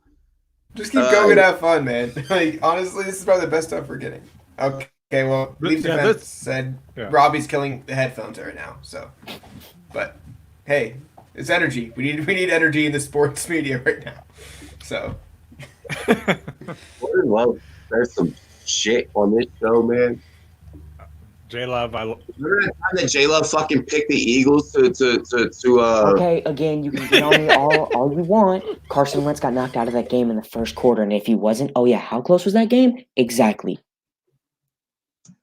I mean, I'll give you that, but I still don't think they're winning too much. You always want to hop on my stuff, but if you think about it logically, oh yeah, exactly. Hop on. Fucking idiotic shit sometimes. Okay, and how many times have I been right about that? And you guys call me idiotic over and over and over. But when you're right, it's too late. When you were right about Kenyon Drake, it was too late for people in fantasy football, Jordan. Okay, I don't think about stuff from fantasy football perspective like you guys do. I think about it from a GM perspective and an actual like. But to be fair, I've never called you idiotic, J-Love. I disagree with you sometimes, but I've never said anything negative. J-Love, if you were here, I would hold you and I would just rub your hair and I'd be like, I'm sorry. Well, I would say 90% of the stuff I talk about is from a fantasy football perspective. So, and I would say 90% of the stuff I say is not. Yeah. So Kenyon Drake, like I have never been a Kenyon Drake truther, as they say, but also it's all I have never even looked at Kenyon Drake as a running back from a GM or NFL perspective. It's always been from a fantasy football perspective, and he's been playing behind a horrible line. So I've never advised anyone to draft this person. That's exactly okay. And I do have a different opinion now if he stays there. In saying that, that's also why I'm such a big Joe Mixon guy. Not fantasy-wise because he plays for the Bengals, but if you look at his film, he turns 3-yard losses into 2-yard gains. While that's not good for fantasy, I'm okay with them this year. This is the first year I've actually been okay with Joe Mixon. Yeah, this is the first year I'm not drafting him, but I'm willing to sit back and be like, okay, you can. I want him to be a BA. I always have this thing where it's like I want these certain guys to pop off and prove me wrong. I actually drafted him in Smitty's league. The one we're in, Robbie. Yeah, I was about to bring that up. Actually, you beat me to it. I don't. Was that something that you? I mean, everyone kind of around that draft spot started making the same move. I feel like you kind of. I was actually the first one. I drafted him, and then there was a run on him. Yeah, I feel like you got fucked on draft spot, bro. How do you feel about your draft spot? I don't like your draft spot. I would hate it if it was me. Dude, I don't care because at the end of the day, I'm winning that league. So. No, yeah, it's probably one of the worst draft spots you could get. It's a 12-man league, and I base 12-man league times 8. Yeah, times 8, and I basically have the 8th pick in there. I'm pick 88, so I think that's a horrible spot to pick, but I'm fine with it because I believe in myself more than I believe in anyone else out there. So yeah, I'm like the 6th or 7th pick overall. I went Derrick Henry, Aaron Jones. Oh man, yeah, I went Mixon Jacobs. I like that combo. I like the Jacobs pickup. I don't like the Mixon pickup necessarily just because of the Bengals, but yeah, I'm taking a risk there because I figure with my late pick, I want to go high risk, high reward. I mean, well, you gotta. So let's talk about Mixon really quick. I think one of the biggest keys for Mixon to have success, and Burrow coming in having success, it's going to be the tackle that they drafted last year. Jonah Williams. Yeah, Jonah Williams. He's going to play left tackle. I thought Williams. It's Williams. It's Williams. Yeah, if Jonah Williams is going to be 100% serviceable, then it's going to also depend on his blocking ability in the second level. Let's be real. It's not just that first initial push. It's going to be him creating blocks in open space. If that happens and if that works out for Cincinnati, and he can be the offensive tackle that I believe that he could have been last year, look for Mixon to have a good year. Well, I mean, it's going to depend on more than that, though. Yes, if you the look at quarterback. You have to watch after Billy Price too, right? I listen because he's from my.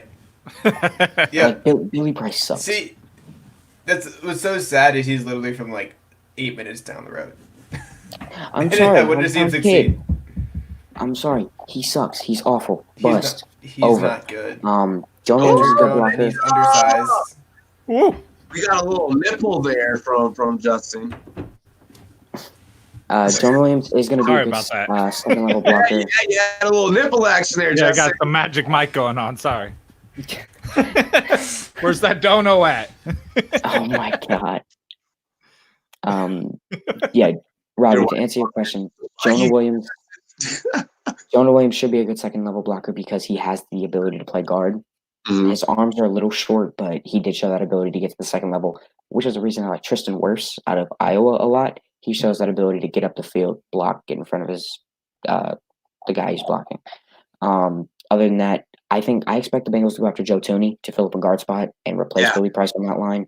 I know it's going to be a hefty contract, but I expect it. I was going to ask, Thuney is when we're talking about free agent tackles, I mean, guard. Or guard, just lineman, period. Lineman in general. He's one of the ones we're talking in terms of salary. Hey! Woo! Did we actually get it done now? Yeah, that was Jake. Had to do it. But he's one of those guys that definitely deserves every piece of every cent that he's going to be offered and he's going to get. Where do you think that Thuney lands outside of Cincy? Do you think that it is a lower tier team that's still developing that he ends up? I think the Dolphins might spend money on him. Yeah, and I'm only saying that because the Dolphins have so much cap space and they're going to be making moves for the offense. They're going to be trying to get Tua, and they have to improve this offensive line so much that they may overpay a lot of these top-tier offensive linemen about $1 to $2 million over any other contract they get just to ensure, let's protect this guy who had some injury history in college. Before we move on from Cincy, though, I want to say that it also is going to depend on the quarterback play there. That's going to be Joe Burrow. Yeah, I know, but how he plays and how much he targets Joe Mixon. He's more NFL ready, and Mixon showed really good signs of progressing through pass catching last year, especially towards the Absolutely. latter half of the year. And that's why I'm like I said, that I drafted him, so I'm placing my faith in that being the case. If I'm a gambling person. But that's why I also mentioned Jonah in the first place. It is because of the fact that when I watch Michigan State, I find myself sitting back a lot of the time going, "Damn, if only you had a Lael Collins in front of you." You know, if Joe Mixon had Lael Collins blocking for him, go back and watch Lael Collins blocking for Zeke. It is absolutely monstrous the way that this guy gets to the second level and just shoves linebackers out of freaking Zeke's way. Zeke doesn't have to make contact with those second level defenders. Yeah. Zeke, I know 2 years ago, he like his average like rushing yards before contact at one point was 3 yards, which is ridiculous. I want to bring this up real quick. Joe Mixon got his first rushing touchdown in week 12. Yeah, mad late. And we still managed to be RB15. Yeah, and Joe Mixon led the NFL in forced missed tackles. Yeah. Mm-hmm. Yeah, which, I mean, who would have thought that when you have someone named Christian McCaffrey in the NFL? And he's just now starting to be able to find – he looks comfortable catching the ball. But that's why I add this, especially for the Mixon truthers out there. Just imagine, and I'm going to bring it out time and time again whenever I talk about Mixon on this show. Just imagine if he has that second-level blocker. J Love, I think that you hit the nail around the head with Tooney. I love it, but like with what you're saying, Robbie, about how personally I look at things from a fantasy perspective. There's been these Joe Mixon truthers since his rookie year who think he's going to be the best running back in the NFL, and I have been like, I'm not that high. Strong opponent of this, and then this year's like the first year where I'm like, he's not going to be the best running back in the NFL. But he's going. I think he will be a top 5 to 7 running back in the NFL, and that's fantastic. Like I love that that return on him. I mean, and with that, hopefully he should be with a lot of the turnover that we've seen at the running back position this year.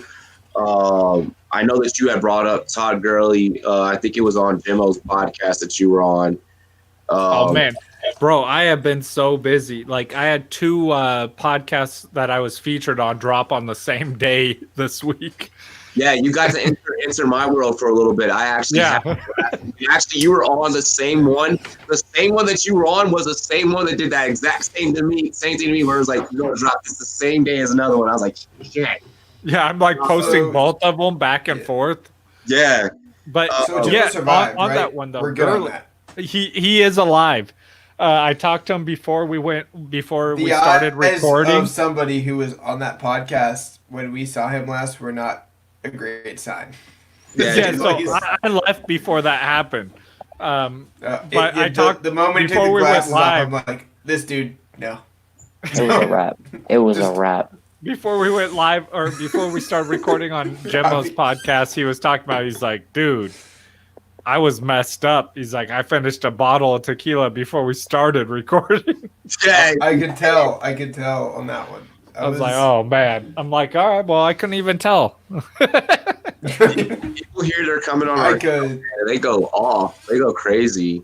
No, but Robbie, what you're talking about though is when I was on Jimmo's podcast, I was talking about my biggest bust for 2020 is Todd Gurley.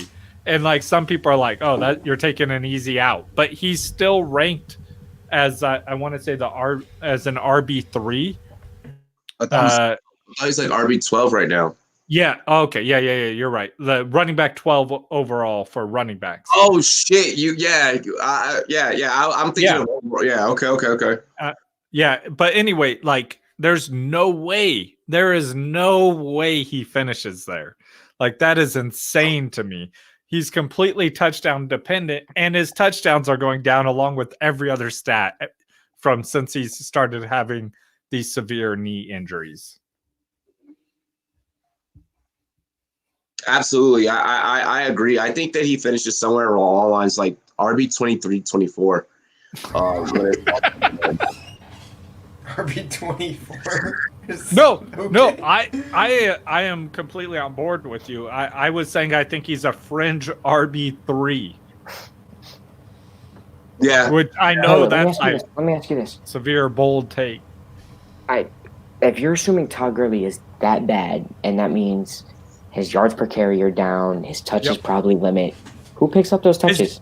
So his yards per carry probably stay the same. His yards per carry were not good last year. I know they weren't. Yeah, so his touches, yes, I do think that they come down a little bit.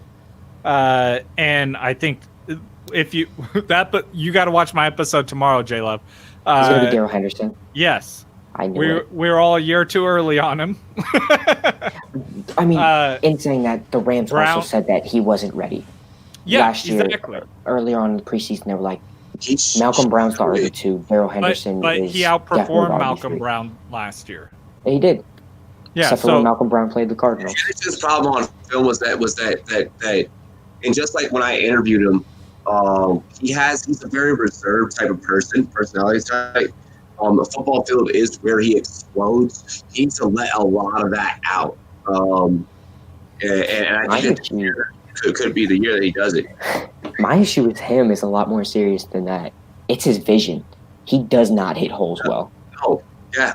Like, I mean, I think that comes with inexperience, though.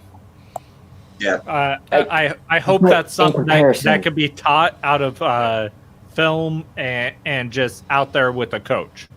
Here's the thing, too, though. Big thing.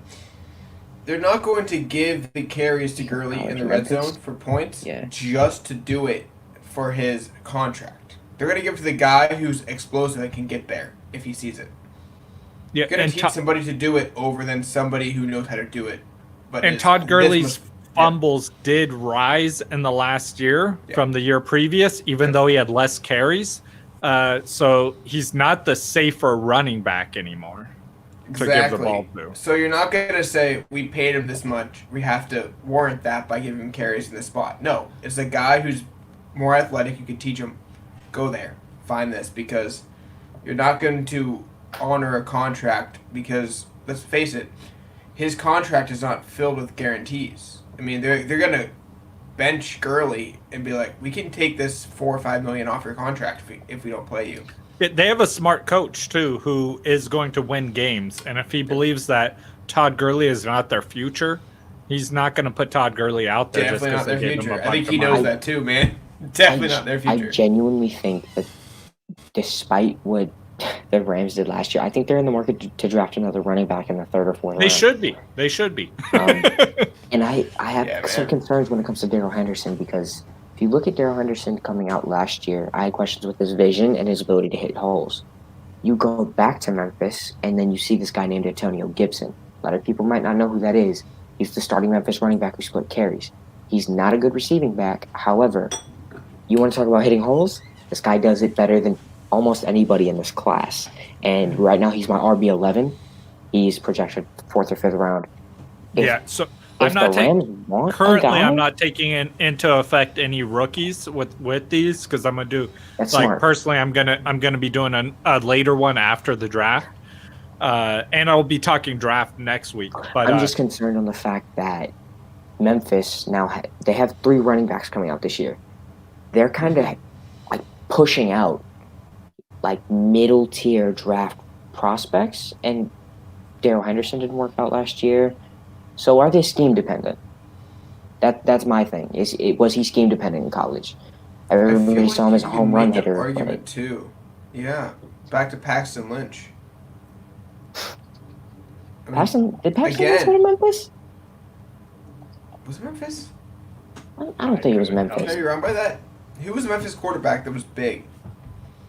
Looking this up real quick. I could be wrong, but I feel like he was Memphis. He did go to Memphis. You're right. I thought he went to. I thought he went to Boise State for some reason. No, he was Memphis, because I remember that stupid SC top 10 he made where the white dude made that one-handed miracle grab when he was like ripped to the ground and just grabbed it, put it behind his back. the play of the year in college football. But yeah, like they've had this great offense where guys who are less talented could prosper, and you just don't know what you get from those guys because they play in a less talented conference. But again, they're good, smart players. You just don't know what they could do if they don't have that system. Yo, if coronavirus was a person, do you think it'd roll up like Debo from Friday? Like, I think it's more of a OJ Bronco. Okay. Do you think I could still fight him though? Like, if coronavirus was a person, like I want to hit it. Like, drop it. No, you ain't hitting it. It's more You like don't want to touch that. You don't want to touch that. You know Tyrone? Y'all remember Tyrone? Yo, I'm Tyrone. How do you know? Coronavirus is Tyrone, dog. no, it's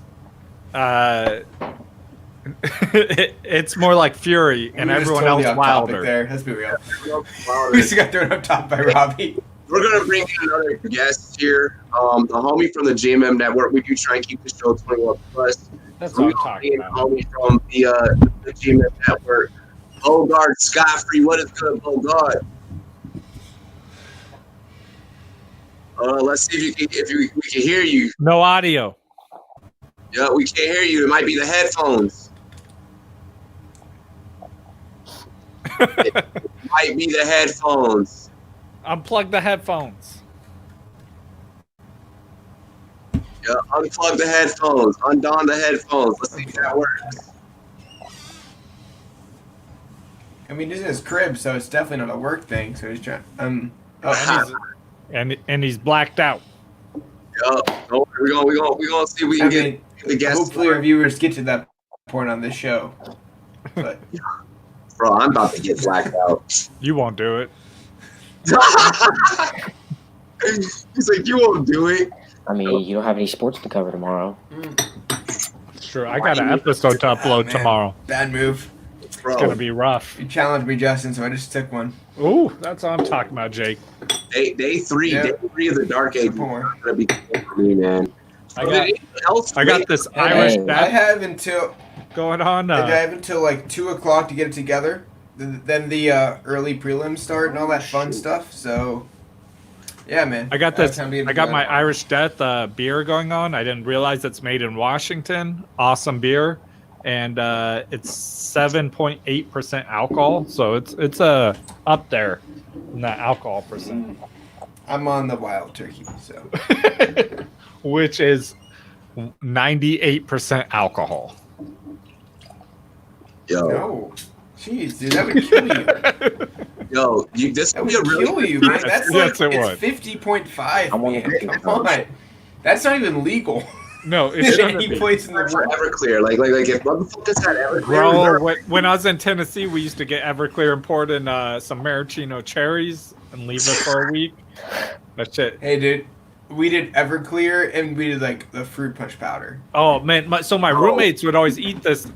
I never ate them. Yeah. Like I smelt them, and it smelled like fingernail polish remover. And I'm like, nah, I'm not down with eating that.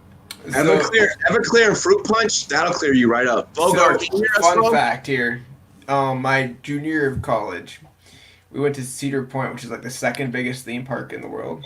Like, We are unable how unable to big the get rides are. audio on Bogart right now. Trying to get this man in the stream. Yeah, but I'll keep going with this story. And what we did was we had Everclear, we had gummy bears, and we had like fruit punch. So we had, Yes, like the fruit gummy punch bear. straight Everclear. And we went on roller coasters like in the park, straight up right before taking Jello shots. And it was a bad move. I'm 17 and I'm a Christian child. Please. J-Love, I had a friend just like you. He went to a Christian school, and we corrupted the shit out of him. See, I didn't do that. I wasn't that dumb. But the people around me, when I made them, were like, "Oh yeah, we're gonna take one before every ride." I'm like, "Take one before every ride." Like, yo. Robbie just got cut off. But no, for real. Like when I put them together, tried and had a gummy month bear to shit sit. that you talked about. We tried it, or a friend of mine tried to make that shit. Put all these gummy bears in Everclear, and then they all Don't just do it. melded together and became one giant gummy bear. See, for us, it didn't do that, They and we like Voltroned on us. somehow got it into the park, and I didn't take any of them because I knew, and I was like, "Dude, you're an idiot. Don't do this." But they did, and every ride they took one, and we're like, Oh, wait. by like 6 in, dude, you're gone. Oh. Like, we're leaving this park. We just Bro, bet like Super Bowl $120. show, We're leaving. the Super Like, Bowl there's show. no reason for us to be here right now. We're gonna get kicked out. I soon. had So, my plan for a Super Bowl show. We talked about it. You I needed it, forgot too. what show I was on. But it's I'm a shot. starting with sorry. I light should've taken beer. that. I was starting with light beer. You did Then say that. Yeah, then I was going with with a mixed drink, something like Moscow Mule, because that's my typical favorite, or a gin and tonic, and then switching over to the champagne after the 49ers won. So my plan I went did to see that part. It was a good part of the Super Bowl, wasn't it? Yeah. Awesome. the Super Bowl plan went to shit immediately because I started out with a fucking Jello shot with vodka. Just don't do that. Yeah, my When you buddy start with made them. vodka, it never works out. So vodka, then light beer, more vodka, more light beer, then gin and tonics, and more vodka, and then I drank champagne and and I told no one they could smile while they drank it because 49ers lost. Damn. What was the price of this champagne? The big deal. Oh, bro. Because if it's expensive, it's very sad. I do not Spin spare any expenses when I do anything. It was like $100 bottle of champagne. You know what I would do?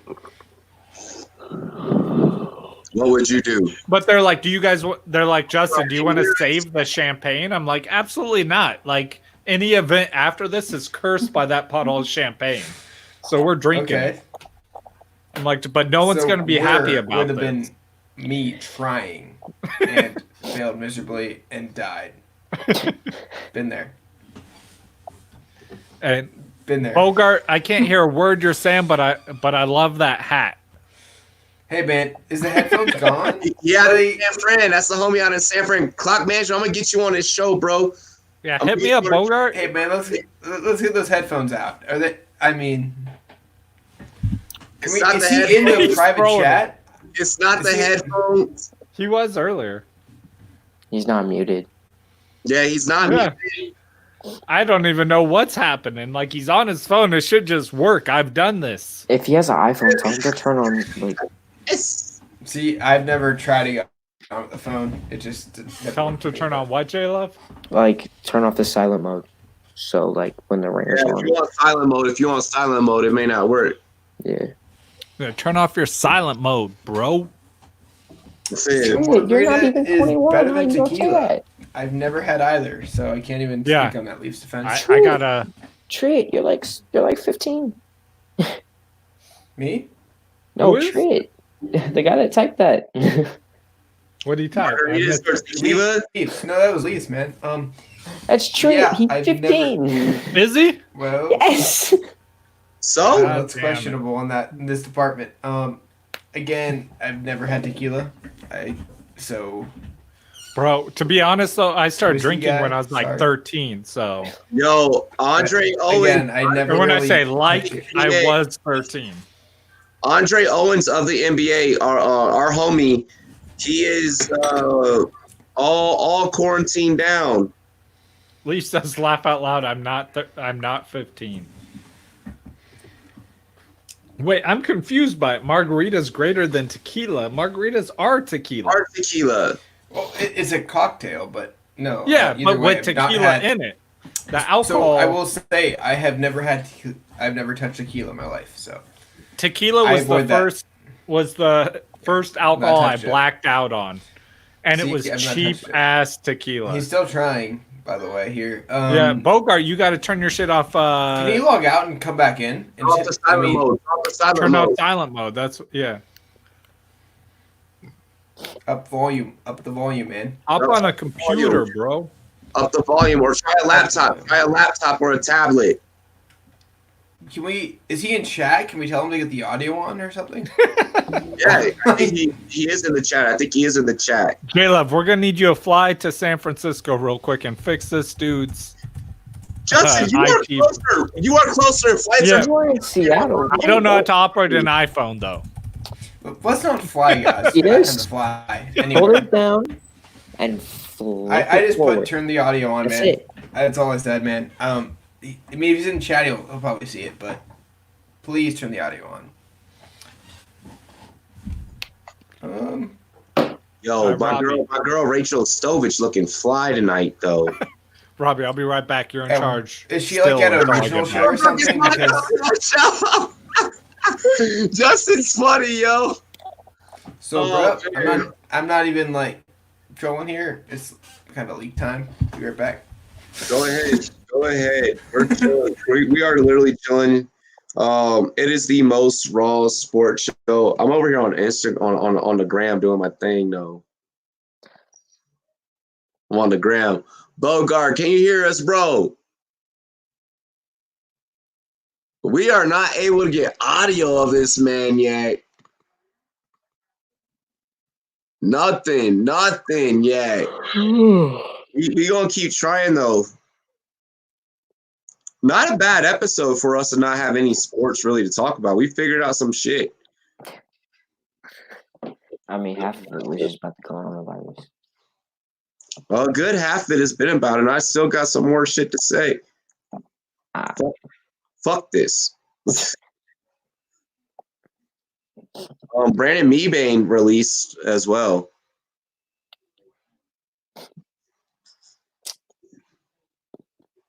The Chargers are completely rebuilding. This man destroying is in a fucking hazmat suit, eating and lifting weights. Destroying as like a YouTuber? Yes. Oh my god. Oh my god. His Instagram is off the charts right now. It's like, this shit's fucking funny, dude. Man, I'm gonna have to start posting some shit. I got my military gas mask. I'm gonna have to start donning that shit and get some pictures with some football stuff, talking about pro day stuff. Hold up, here's exactly what we're about to do.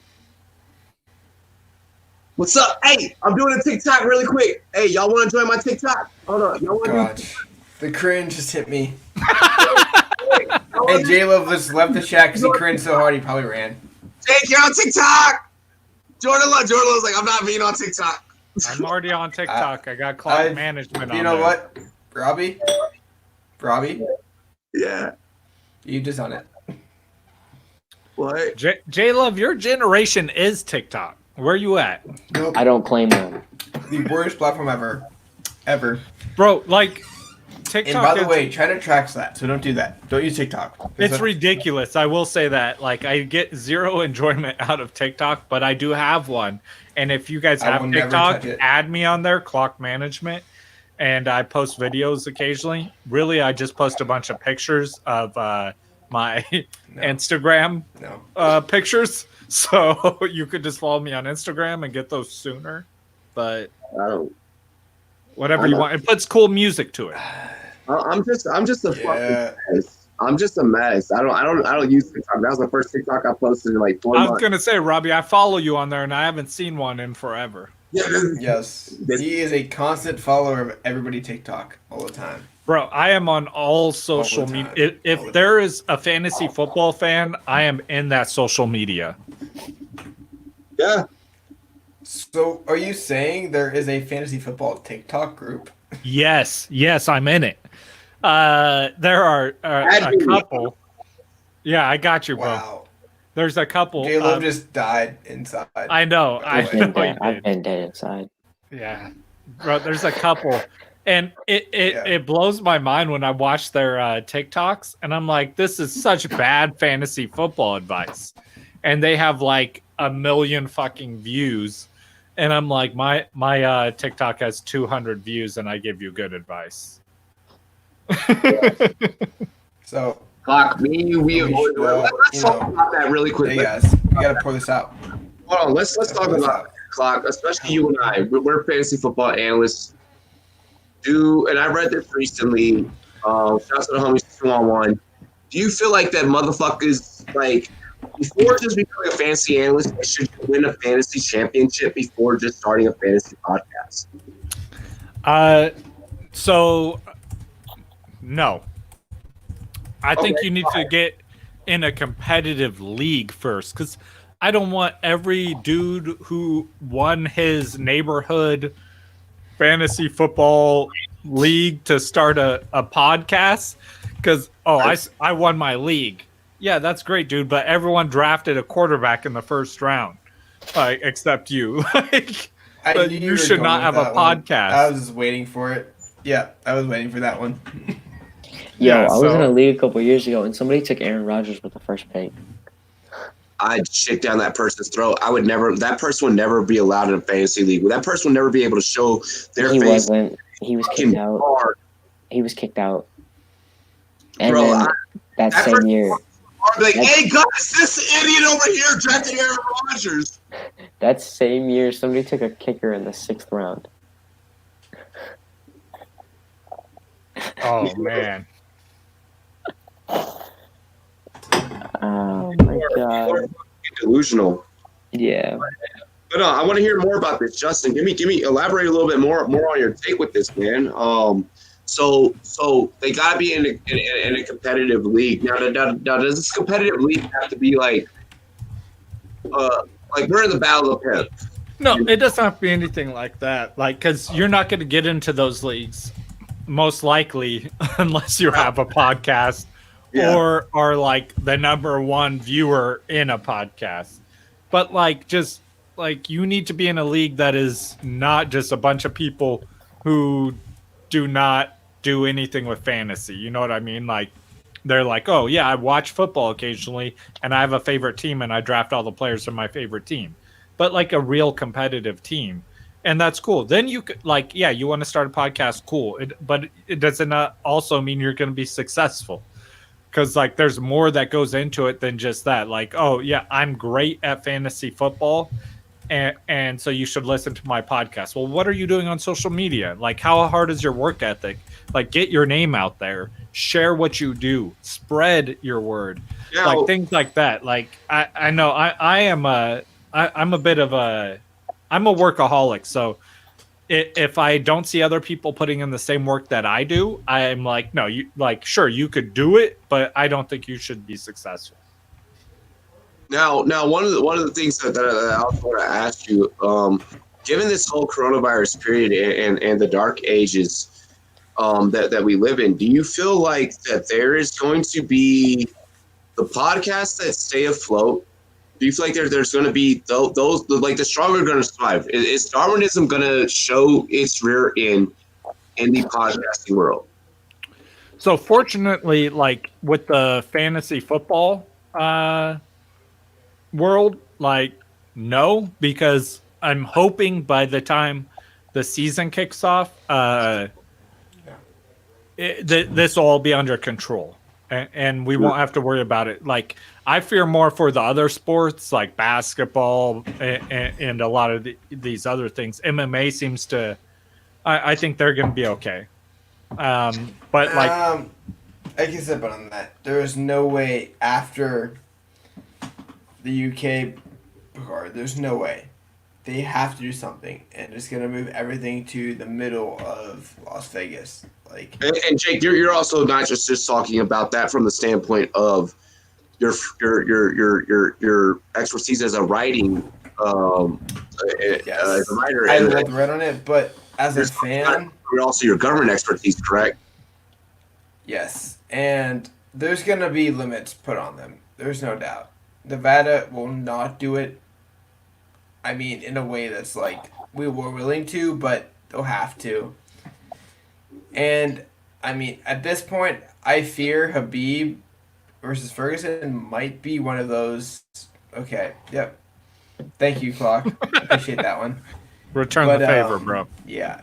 But at the same time, all of this, there might be a chance Habib versus Ferguson in the PC. Sitting there in that center, there's one fight, that's it. So Habib versus Ferguson might be sitting right in this little no fan base area.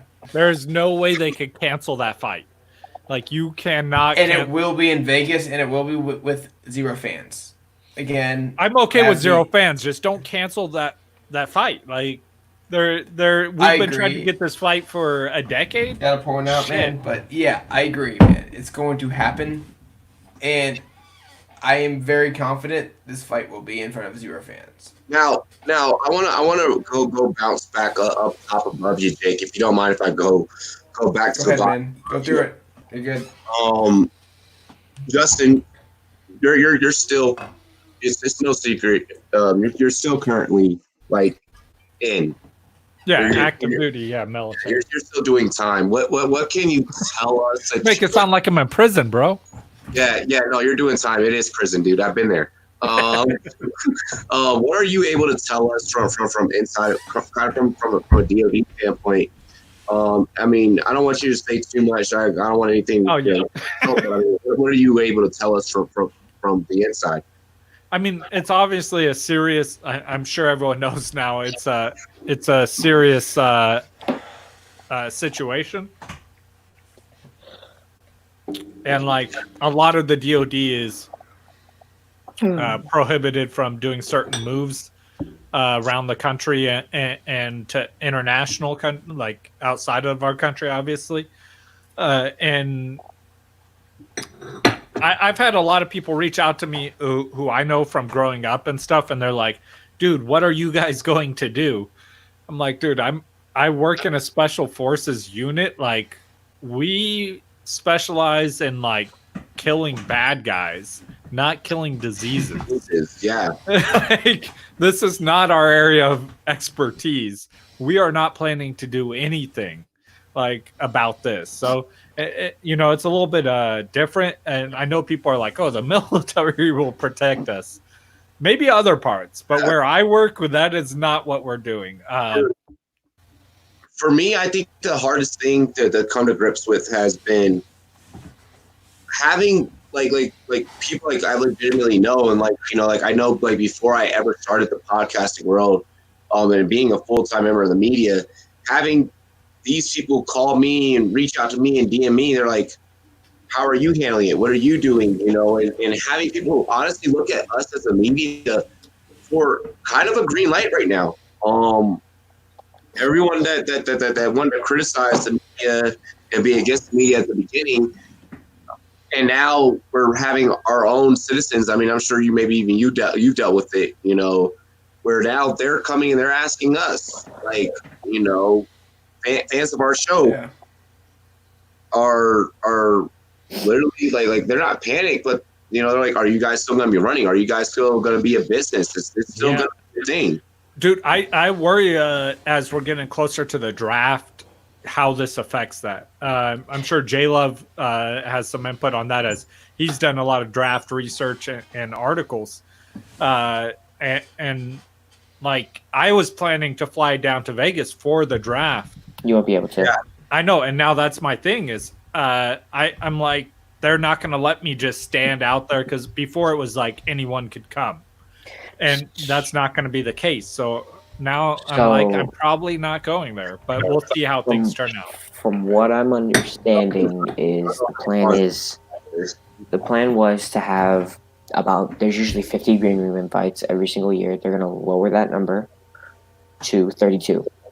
While not every person that gets a green room invite is going to be one of those 32 picks, it's going to be like the top 20 and then a few guys here and there that want to be there. Because certain guys are going to say, "I don't want to go."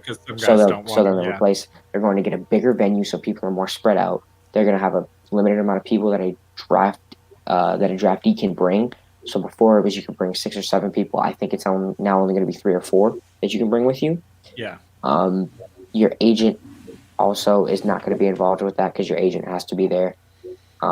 So then after that, no fans will be allowed at the premises, and then it's going to be Roger Goodell announcing those things.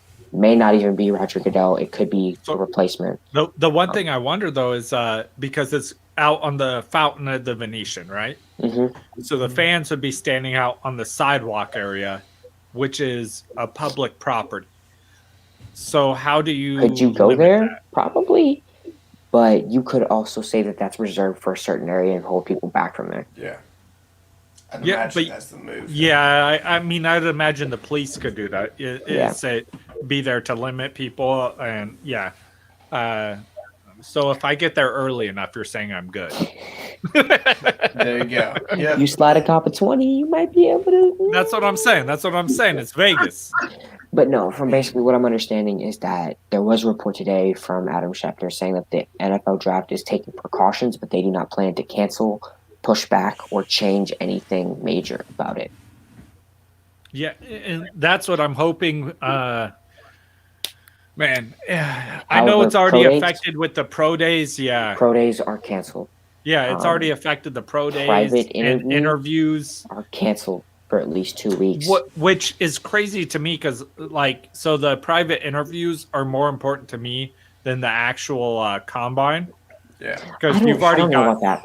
I think so because you've already seen them on field. Like the combine things to me are not that important. Like their 40 time in shorts and a t-shirt. For most players, it's not going to affect certain things. But like a player who shocked a lot of the combine, Jonathan Taylor. When you look at him on tape, you're thinking 4.5s, maybe high 4.4s. He comes out and runs a 4.39. That's game changing. You look at Chase Claypool, a guy who I thought was running the 4.6s, comes out and runs a 4.45. So I'm more the opposite way, J Love. Like I feel the opposite way. If I see a player who I'm concerned about should run, I agree. No, I completely agree. Especially with Chase Claypool, when he ran it, I was like, that's concerning. Why doesn't that show up on tape? Yes. Can we talk Isaiah Coulter for a minute? Like, I know. Boy ran a 4.45, impressed on the on-field drills, had a decent broad, overall looked good. But because he's not going to be able to interview and because he's not going to be able to get that pro day, I worry about him even getting drafted. That's what I'm saying. Like to me, the pro day and the interviews are more important to me personally than Rhode Island Coulter pro day. Yes, Rhode Island's pro day did not happen yet. The only pro days that have gone on are Oklahoma, Michigan. I think Penn State had theirs, and maybe Florida. I think. But even if he goes undrafted, he may still make a team. Oh, he should. Dude, that is my number one sleeper rookie. That is my sleeper rookie. Is Isaiah Coulter. Man, oh my god, that's the type of stuff I was talking about. Where it's like those things to me are more important because like you have all this tape of these players. Okay, wait. I think that we got that deep though. I mean, now that I'm talking about a player, I'm interested. You're like, now that we're talking about a player I like. There we go. Okay, these are all the pro days that have happened. Wait, what about the homie from what about the homie from Navy? No, Navy did not have a pro day. Let J-Love tell the people who have. These are all the teams who have had their pro days. Canceled for sure. Kansas, Auburn, Bucknell, Oklahoma State, Wyoming, Arkansas, Colorado, Oklahoma, Oregon State, Wisconsin, Clemson, Nebraska, Oregon, Princeton, Southern Illinois, and Tulsa. That's it. Wow. So yeah. So my homie, what's the homie out of Navy or is he out of Navy or Army? I'm offended right now, Robbie. Pittman, not Pittman. No, Pittman went to where did Michael Pittman go? USC. Who's the homie out of Navy that I'm talking about? What's good, Bogard? Oh shit, Bogard. I alive.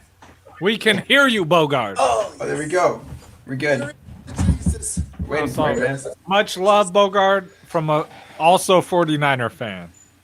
Yeah. Hold on, let me get out of the dark now.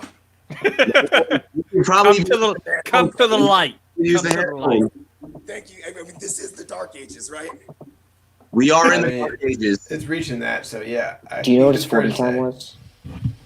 The homie from Army or Navy? Yeah. Oh, he was one of the slower ones.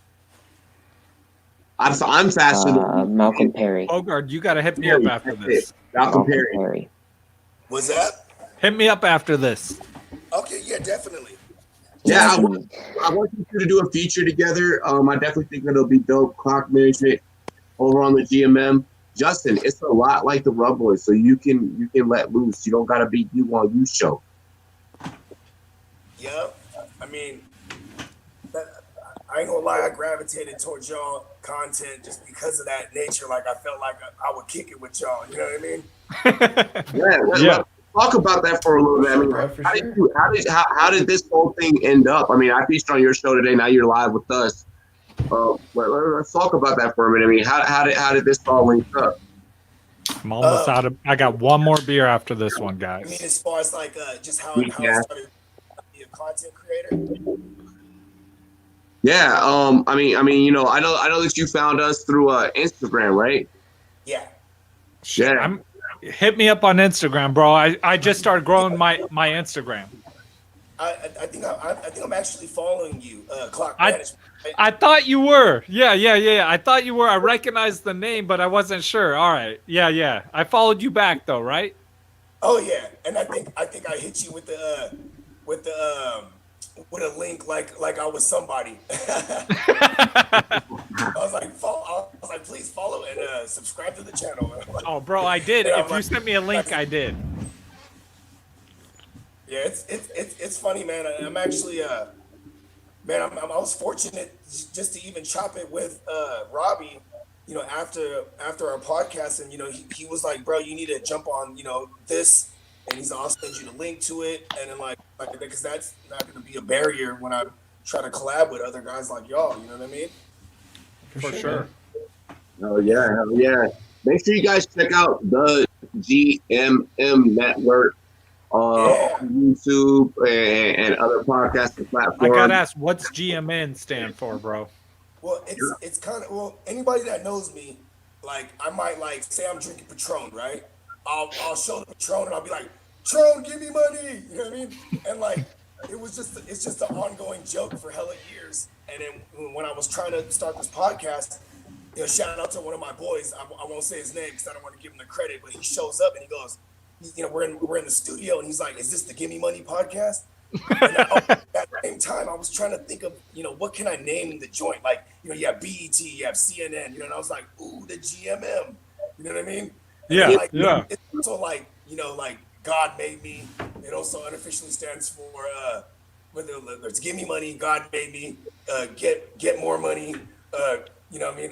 Yeah, whatever you wanted to. Whatever you want it to be. I love that. There you go, man. There you Bro, go. when we started Clock Management, my co-host, he came up with the name for Clock Management. I'm like, man, I'm gonna come up with a better name. And I'm like, I'm gonna think of something. And I spent like a week, and I was like, all right, now Clock Management's kind of grown on me, and I've started coming up with ideas for a logo. And then that's the logo I came up with. Nice. Yo, Hey, that's you know how it was with me. It was like, yo, you know, we gonna do the Rumboyz, and I came with the logo, and I was like, we need this song, like, Yeah, man. And I love it because, like, when I joined the Twitterverse, and I like Robbie is one of the first accounts I came across. Like, I was like, bro, there's so many good names out there. I'm just so glad no one had already taken our name because I wasn't on Twitter at the time. I wasn't on the Instagram, like, fantasy football pages at the time. So, like, when I joined, and I'm like, God, I'm so lucky no one had already taken our name. You know, shout out to Smitty from the Fantasy Football Show. When I had him on, I was like, bro, how long have you had that name? I'm like, you must have started. Exactly, dude. No one picked that up yet? that. Right? No, literally, he started that one not that, like, 3 years ago. I know. That's ridiculous. I know. How do you get the fantasy football show? Like, bro, everyone else has failed. Who started before 3 years ago? Everyone exactly. else. You can go THE and be like the fantasy football show right there, right? I'm about to go look into this. Like, is there just take the out? Is there a fantasy football show? If not, I'm renaming my whole fucking Instagram and show. that PR stunt, the pull up of the PR stunt. I love it. Because I mean, not just the PR stunt, the Google Analytics. Yeah, you need that. You need them AdWords, bro. Them AdWords. Bro, I want to ask. I mean, we've been asking everyone today. How is your day two? Or I guess we're now kind of minimally going on day 3. How's your day 2 in the Dark Ages been? Well, I'm kind of like, I have an extreme level of OCD. right? So like, Yeah. I'm talking about I already in my Get ready for mind was in the donuts, guys. dark Get ready ages. for shots. Just so you know, there's Redskins 007. Oh, shit. Yeah, Redskins 07 means we're about to get some dono. So I mean, get your drink ready. Yeah, get your drink ready. Go ahead and continue, Bogard. Yeah. Well, I mean, I got crazy OCD to begin with already. So it's like if I'm walking down an aisle in Target or some shit, right? And somebody sneezes, I'm leaving the store. You know what I mean? Like that's how I was already. My girl thinks I'm crazy. And then now that all this is happening, I'm like, I try to tell y'all, you know what I mean? Like I'm the type you might fuck around and catch me in a hazmat suit, and I'm just like mowing the lawn or some shit. You know what I mean? Like it's just one of those things. Like I'm already a germaphobe, and now so it's kind of terrifying to me in my head. But like, I mean, my kids that they're kind of in the dark, unintended about the magnitude. My kids don't know. My son don't know. So I feel that. So it's like I'm kind of like they're enjoying the time off. But Bro, you guys lucky. I got a 17-year-old daughter. Well, that's because you're old, blessing. Fucking old ass. I know. You can't hide nothing from them at that point. She telling me shit. Yeah, bro. Justin, I gotta ask. So, father to father, man, you got an older one. How did it feel when your older one? Like, how did your older one react to this whole thing? If you don't mind me asking, brother. Bro, teenagers don't give a fuck about this. They're J-Love, you can answer for me. Yeah, hey, no. Go back to the breakdown yesterday, bro. Robbie opened that thing up with coronavirus. I was like, I do not care. Bro, teenagers ain't dying from this shit. They don't care. Look, we straight. I mean, I don't know about y'all. 40, 50. I'm sorry. If y'all die, bro, it's like 80-years-olds, not 40, 50. Hey, no, hey. When that thing mutates, it mutates. Girl dad to girl dad. Bro, when it mutates, it's taking out you teenagers, not us. We got healthy immune system. Like, I call my dog, my little mama Cedar. Your little mama Cedar is showing no concern whatsoever. Hey, You're showing no concern. If I'm a youngster right now, I'm throwing like the biggest Corona festival. You know what Bro, I mean? Like, dude, I would too. I would years, too. But I can't Corona admit Fest that because I have a Firefest. 17-year-old daughter. So to her, I'm like, hey, this shit's serious. But in my head, I'm like, if I were your age, like, I'm throwing a fucking big ass party right now. right? But that's just me. In right now, yeah, you don't do that. Yeah, you be respectful, damn it. No, I'm just saying that thing's bound to mutate. So, But J-Love, if it mutates, it's taking out the younger generation, not the middle range. let's not talk about that. I know teenagers don't worry about that shit, but you guys the next at risk, not us. See, yeah, we're currently, so we're good. Real talk. I used to My work immune system built up from all that alcohol and all the poisons I put into it. It built up. Yeah. I was still back in the day, like if I was still 22 to 24, I would definitely be that guy in the music industry. Hey, yo, pull up to club, this. We on the south end of DC. Hey, it's a coronavirus party. Everyone with a free rumble. Bro, I guarantee I would. Free entry. Man. Everyone with a Rumboyz mask is in free. Bill. Like I'd start dropping. I have the craziest radio. $5 gets you a Corona mask. Cheers. Hey, fellas, hold on. We got Bogart here. He ain't used to this. Let's do how we do. Cheers to me. Cheers to you. All the Rumboyz and girls, what it do? Dilly. Dilly. Look, I got my brother like that. Yeah. Dilly. Yo. Hey, bro, that's how we do on the show. But like, give me money. Give me money.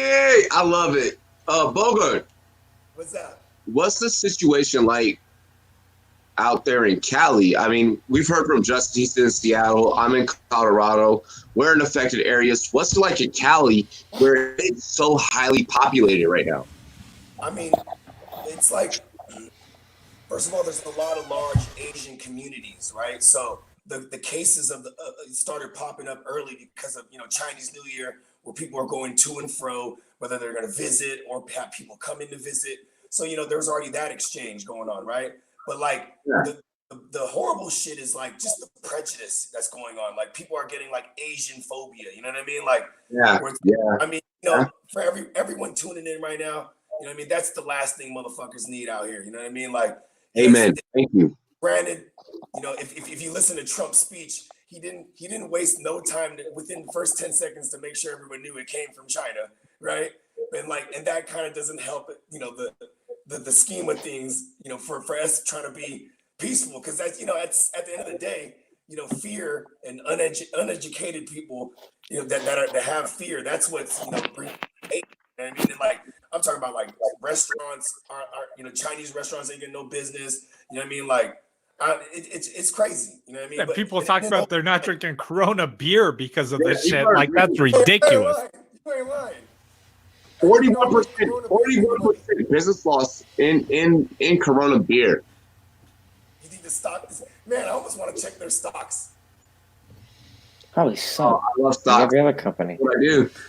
Justin, Now's the time to buy those stocks. Though. Anyone regarding that? They're low as fuck.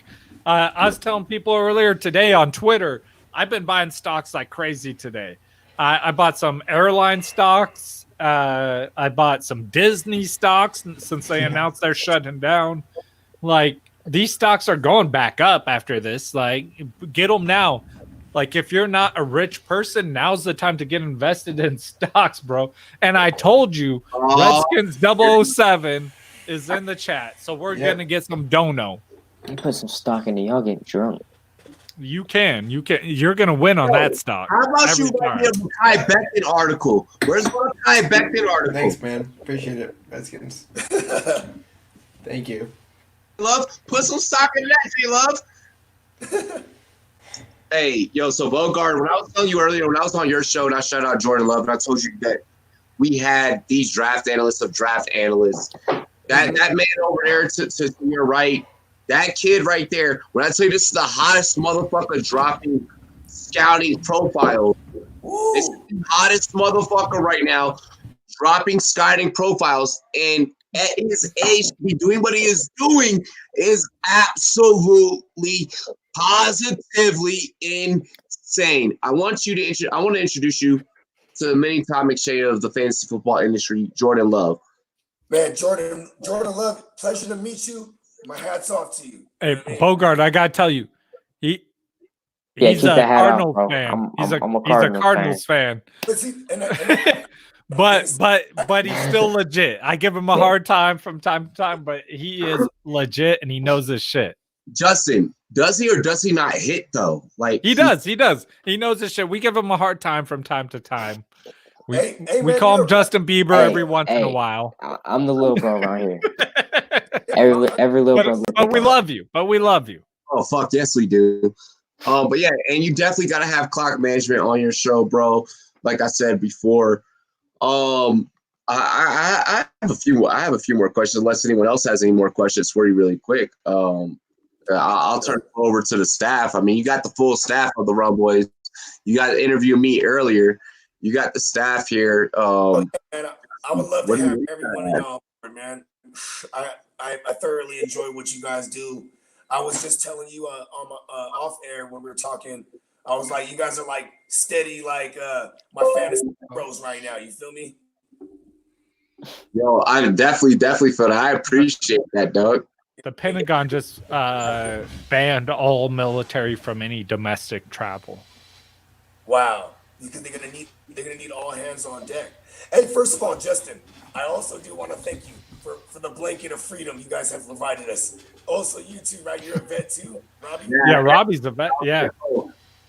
Do it, guys. At all. Hey, really quick, not only is this shot for 007 move, but this guy's for all my Air Force vets. Shout out to all my Aries, to all my Air boys out there. We appreciate y'all, Fly Boys. All the Air boys and Army men.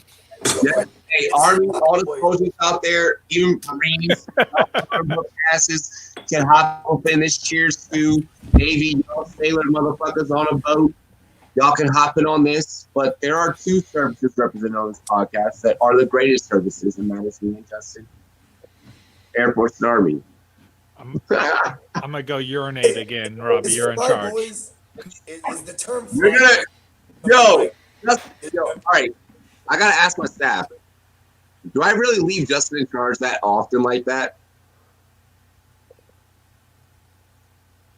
You didn't have to shake your head. Both of you. Why y'all have voices? Y'all didn't have to do the hand movements to me and shit. A little bit. A little bit. I don't think it really needs a response. Yeah. Whenever you dip out, which is like you got a call, you got a kid, you got a wife, you gotta eat, you gotta go to the bathroom, you gotta get a beer. Like there's a lot of instances where you be leaving, bro. I'm a bit of a diva. It's hard to work for us. He's low key a vigilante out here. Every time he steps out, he goes to stop some crime, some type of mischief. Bro, it's crazy. It's crazy, man.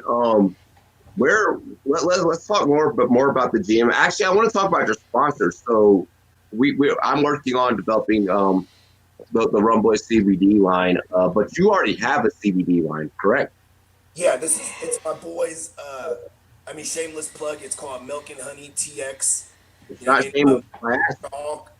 The website it just launched. It kind of is simultaneous with our launch on the podcast. You know what I mean? It's just one of my partners that I've been knowing for the past couple years. We actually work. He's a recording artist by day. You know what I'm saying? CBD peddler. By night, I guess you could say. You know what I mean? And these products are great, man. Like I actually busted my ass. Pause. Pretty bad. It was like, you know what I'm saying? And then like he was like, man, throw some of that joint on there. You know what I mean? But if y'all want to check out some of their products, it's www.milkandhoneytx.com. Shameless plug. Milk and Honey, give me money. Milk and Honey TX, give me money. You know what I'm saying? Yeah, me as an athlete, I'm definitely excited for a sample and definitely excited to try it out. God damn it! Yeah. Definitely. Woo! That's what I'm talking about. I did mine, man. I just made more room. He's like, I just made more room. I'm about to make more room here in a second. Justin, you're about to be in charge. I got a question for you. So my buddy, my co-host, we just did our bus segment, biggest bus, or like our bus prediction, way too early bus. Yeah. And one of his, I'm a 49er fan. One of his was Mostert. He's currently like eight. I know. Raheem Mostert is currently RB 33. Right behind. Anymore. He says I'm too raw. Huh? I said Perry won't call my show anymore. He says I'm too raw. Perry just don't like doing anything besides our show. But behind Carlos Hyde and ahead of David Johnson. I just want to know your opinion on this. Well, here's my thing. Like, I ended up with a ton of Mostert this year because it's almost this like past year. Ever since he's been with the Niners, like I'm just kind of gonna draft the guy that's later. So like, if Breida's around, I might end up with more Breida. Or if there's no Breida and it's Freddie. That's always been my advice. Yeah. Yeah, you know what I mean? Because but also because the razzle dazzle of of the playoffs, that kind of the recency bias of how the viewers see him, that's going to be imprinted in their memory, you know what I mean? And that tends to drive ADP up higher. And then also, we're from the Bay Area, so it's like there's going to be somebody who's going to reach higher for him regardless, you know what I mean? Yeah, so I live up in Seattle. Okay, word. I was born down in California, but I grew up in Seattle. And so there's not a lot of bias towards San Francisco, obviously. Yeah, they outright hate us. Yeah. But I still think they're. I know, right, Jayla? But I do still think there is that bias towards Mostert with how he performed in the playoffs. Exactly. And so I don't disagree with Perry on this. That's why I want to ask you, as someone who actually lives in the Bay Area. I mean, I'm probably I have kind of like a bad habit, like in fantasy, where like I don't want to be too heavy on one team. Where it's like, and like in this case, like like you wouldn't really see me with like Kittle and Debo or something. I mean, like, you're in charge. Like, yeah, I mean, I'm not. Maybe that's a bad habit, because it has worked in the past. Right now. I had Thomas and Kamara everywhere. That rookie year for Kamara, and like whether that it falls to me in the draft or whatnot. Like I just kind of curve shit like that. So it's like in this case, I probably would end up with a lot more Debo just because like if I'm looking at someone from the Niners, like if I'm looking at someone from the Niners, period, it's like Kittle or Debo. You know what I mean? Like everything else is kind of still doesn't really make me feel comfortable. Like especially our backfield. You know what I mean? Absolutely, especially the backfield because it's so deep. And to me, J-Love, I want to get your opinion on this. Mostert, do you think he's overdrafted at RB 33? He's behind Carlos Hyde and above David Johnson. I mean, sitting right now, if you're looking at it, I think that's about right, in all honesty. The Niners split carry, so I don't expect any other backs to be above RB20, like in any facet. None of their running backs are going to be RB2s. But all of them get pretty equal production, and Mostert's probably going to be the highest out of all of them. Although, I do want to ask you this. Is not Jerick McKinnon? Oh my God, no. Coleman. Yeah, Tevin Coleman. Is Tevin Coleman ahead of him? So in my opinion, I think so I if it were today and the NFL were starting today, yes. Yeah. But I don't think Tevin Coleman will be on that team at the start of 2020. Yeah, because it wasn't like a 2-year contract. It was the 2-year contract, and I think they're going to try and trade him away. Yeah. The Falcons might want him back. Yeah, right. And I also think they're going to cut McKinnon still. Yeah, I do think that they'll cut McKinnon. He hasn't played for them, even though they paid him like $7 million. And if both those things happen, then I think at that point you have to raise. I'm sorry, brain fart here. Mostert's value. Okay, yeah, but I'm asking, as of right now, based off the projections you were using, is Mostert the highest Sanford running back? Yes. That I disagree with. I do think Tevin Coleman should be higher than him. So I would not disagree with you. Like, I'm not going to say you're wrong. But the only reason why I say that is because of their production when they were both on the field. Yeah. And so I'm not going to say you're wrong because I do think Coleman is the more talented running back out of the two. Mm-hmm. But in that system, he wasn't producing. So no, I get it. I can't say that you're wrong, but I do want to bounce a name. But I disagree with it. Going into next year, I know everybody was riding this guy going into this year. He got hurt in week 5. I think you know who I'm going with, Kerryon Johnson. Bro. Are you on that hype train? Bro, so I've been on the Kerryon Johnson hype train since he came into the NFL, and I jumped off of that hype train. Thank you. I'm right there with you. I tucked and rolled. Two back-to-back season-ending injuries. Actually, when they hired Justin Bevel, right, Detroit Lions, when they hired Bevel, I was all in on Kerryon Johnson because I was thinking of the Marshawn Lynch type. Yes. Yeah. And then I realized this kid, he gets hurt. He can't carry it. You know what I mean? And Bro. He's one of those guys. You go back to college, he's riddled with injuries. You know what I mean? I gotta get this out before Robbie gets back here, though. I am back, and my co-host Perry is going. He is going to roast me for this. Darius Geis. Yes, I'm back on the Geis hype train, and I'm upset about it. I don't want to be on this hype train. So moving on. Kerryon Johnson. Now that Robbie's back. I'm out on Kerryon. Huh? I'm out on Kerryon. Yeah, we all are. The injuries. I'm out on Kerryon.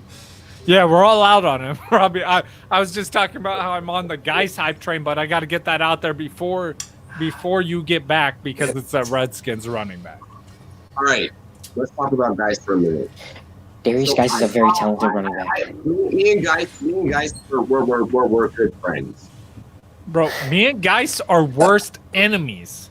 I love Darius Geist, and he fucking hates me because he keeps fucking me every time I talk about him and how great he could be. His ACL is your worst enemy, not him personally.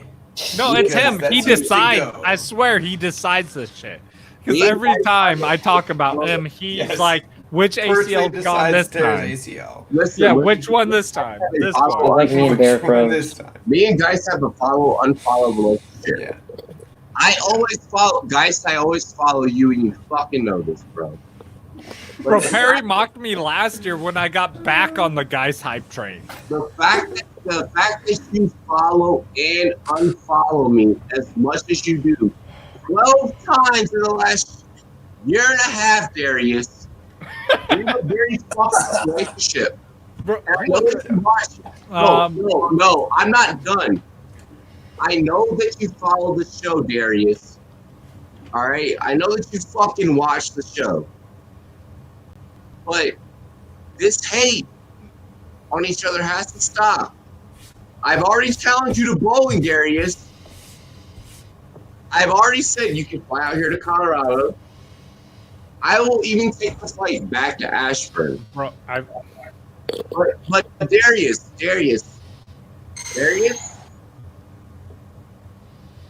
I'm rolling with you as a late round pick. bro, But,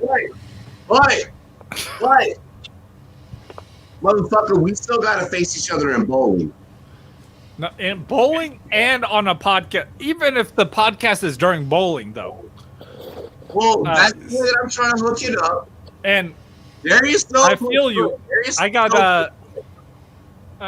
a 49er that I have the same problem with, Jimmy Ward.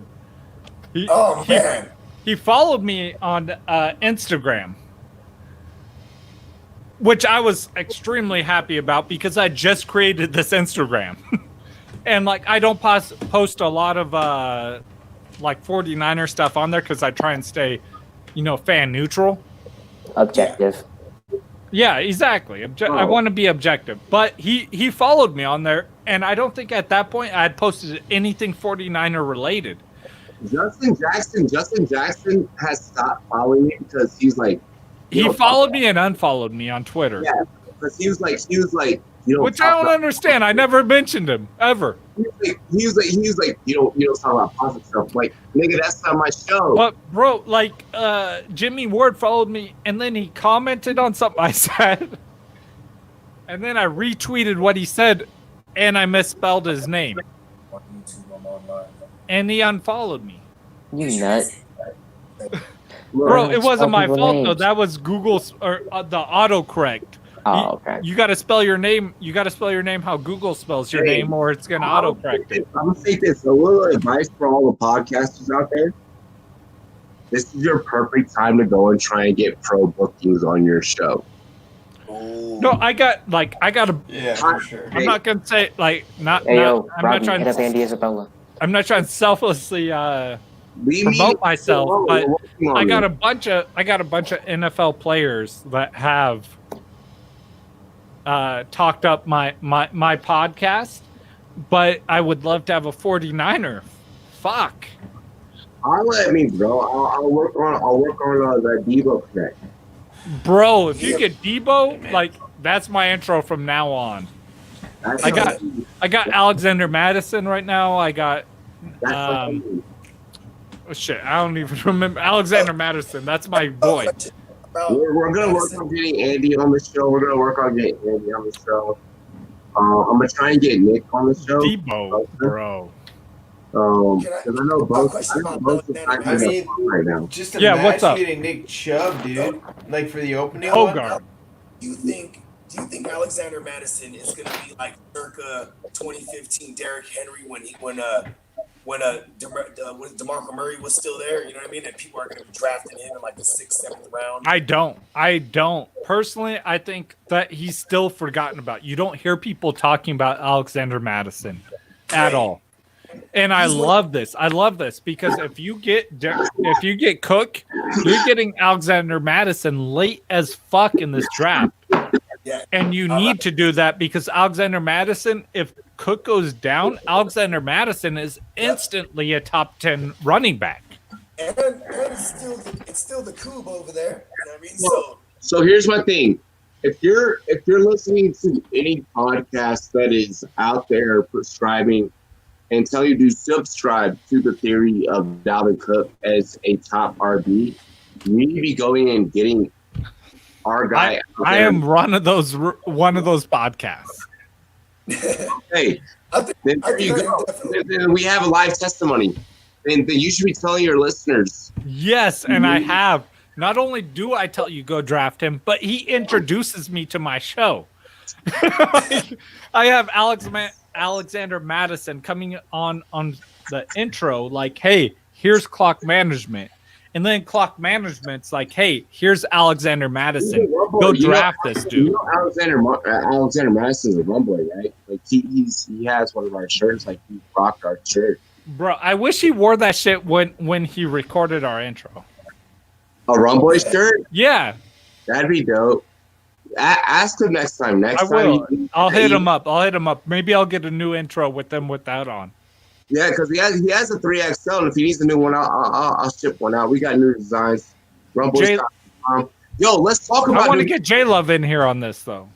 Yeah, let's go. Let's get J Love. I also want to talk about your new merch line that just released on Rumboyz.com. Mine or J Love? Yours. Oh, I'm like, fuck. J Love got one. I'm buying shit. Bro. We're going to get the J Love. Clock management. Dude, I've had people hit me up like, I love your new logo with the blue. Shout out Rumboyz Graphics. The new blue logo, clock. I've been putting it on everything I do because I've heard positive feedback and I love it too. But you could get a shirt on Rumboyz.com. Click on the apparel drop down. Right? Coronavirus sale with your promo code. Coronavirus sale with your promo code. No. Do not type that in there. It will not get you anything. Monetizing. All caps clock. Yeah, all caps clock gets you. What was it? 10%. Yeah, Slight. If you're in Washington, that's a little bit more than tax. Not much. But you could get a clock shirt. I had one here a minute ago. I lost it. But you guys could get some merch, which supports us. We appreciate it. And also you could share that with your friends. Buy them a clock shirt. Fucking everyone loves it. Clock shirts, give me money. That's what I'm talking about. Give me money. Yeah, yo, keep fucking with us, Bogart. You gonna end up on the label, bro. Let's get J Love. Let me hear your take though. On Alexander Madison and Dalvin Cook. I think it's more so just a health thing. We haven't seen it from Dalvin Cook every single year. Absolutely. He struggles from lower body injuries, which are the scariest injuries when it comes to running back, ankles, knees, even hips. He struggled with a little bit in high school and college.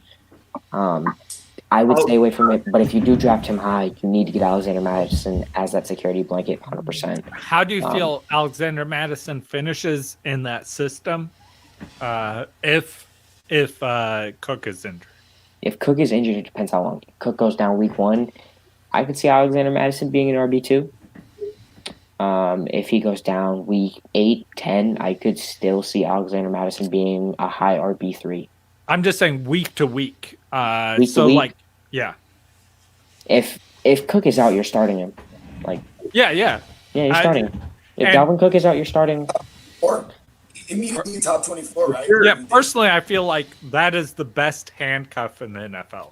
That is the best handcuff. I didn't think one. All right, so Kareem Hunt, what about Kareem Hunt? If Kareem Hunt's going to be suspended. Where? Suspended. Yeah, Kareem Hunt's a fuck up. And I don't So 8 games was last year, but he really last year after week fucking 8, Kareem Hunt was an amazing handcuff, but there's really only one. He's a minimum 12 games, I'd say at this point. Heading into this year's season, there's one thing that I want to drive, and I want to drive very, very heavy. if you are drafting Dalvin Cook, you are expecting in the later rounds to go and get Alexander Madison. Listen, motherfuckers can call me out and they can say he's way too early for that. Hey, bro, I am so confident in this that there are leagues where I am not drafting Dalvin Cook, where I am later drafting Alexander Madison. Then let's run it, because I'm telling people that this is happening.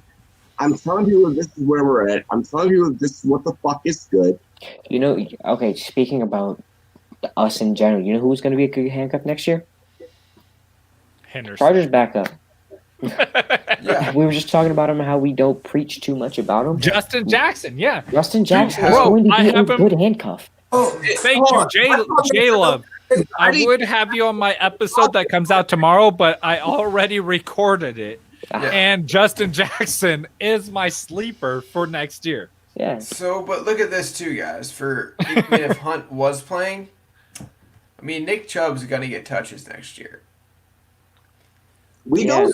Nick Chubb is going to be that guy. Nick Chubb is a guy, irregardless, no matter what. Exactly. That's why it's hard to think Thank you, a guy off suspension might not be the best choice at this point. They need a third down running back. Chubb is not the most comfortable at catching the ball. That's my only concern, and that's why they had Kareem Hunt. Yeah, I got to see who comes in. And the new offense is very much short passing, so I don't know how I would like to live on air. I know that Bogart is a recording artist. Him and his homies, they did that recording thing, and they got that West Coast swag. And we already know that LA is my again. Hyphy. Oh, yo, we going dumb. Yeah. We going. That's all I'm talking about. I would give an opportunity. If you guys like to record the Rumboyz intro, I will throw the opportunity to you guys, and I will go on air while we are live, and I'll state that I'll throw you a pretty penny. Brody, I got you. I mean, I would have done that joint for free. Hey, Bogart, we're gonna give you money. Want to be the GM? A lot of money. A lot of money. The song is on the way. That's probably the only place I actually am willing to step out the house to go to is the lab. You know what I mean? So if someone told me that I had to put down my mic and my headphones, like my mic, we dealt with the damaged mic today. Clock, you know all about that. You know, a mic went down today. We're gonna get it back up and running, but fucking Friday the 13th. Why would it not happen to me, right? Right. Dog. Also, mine went down and had to save that one. So I got a backup. Talking about Friday the 13th. I was supposed to be at a Hornets game today. Oh, bro. That's the worst one. You win. You win. J-Lo. Yeah. Can I ask you a question, J-Lo? There you go. Yeah. Hey, yo, Bogart. J-Lo, interview. Let's go. Bogart, your floor. Yeah, J-Lo, I would definitely love to have you on one of my episodes, but I have a Arizona Cardinal question for you.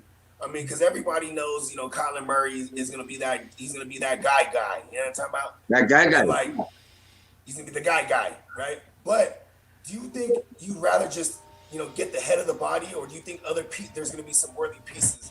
You know what I mean? Like, because like to own as far as receiving options. You know what I mean? Or would you rather just have, him and get it all? Because I mean, it's kind of hard. Like, like what's his name? Christian Kirk. What's old boy? Christian Kirk. Like, I see you guys drafting a number one, like maybe CeeDee Lamb. Maybe would you? You know what I'm saying?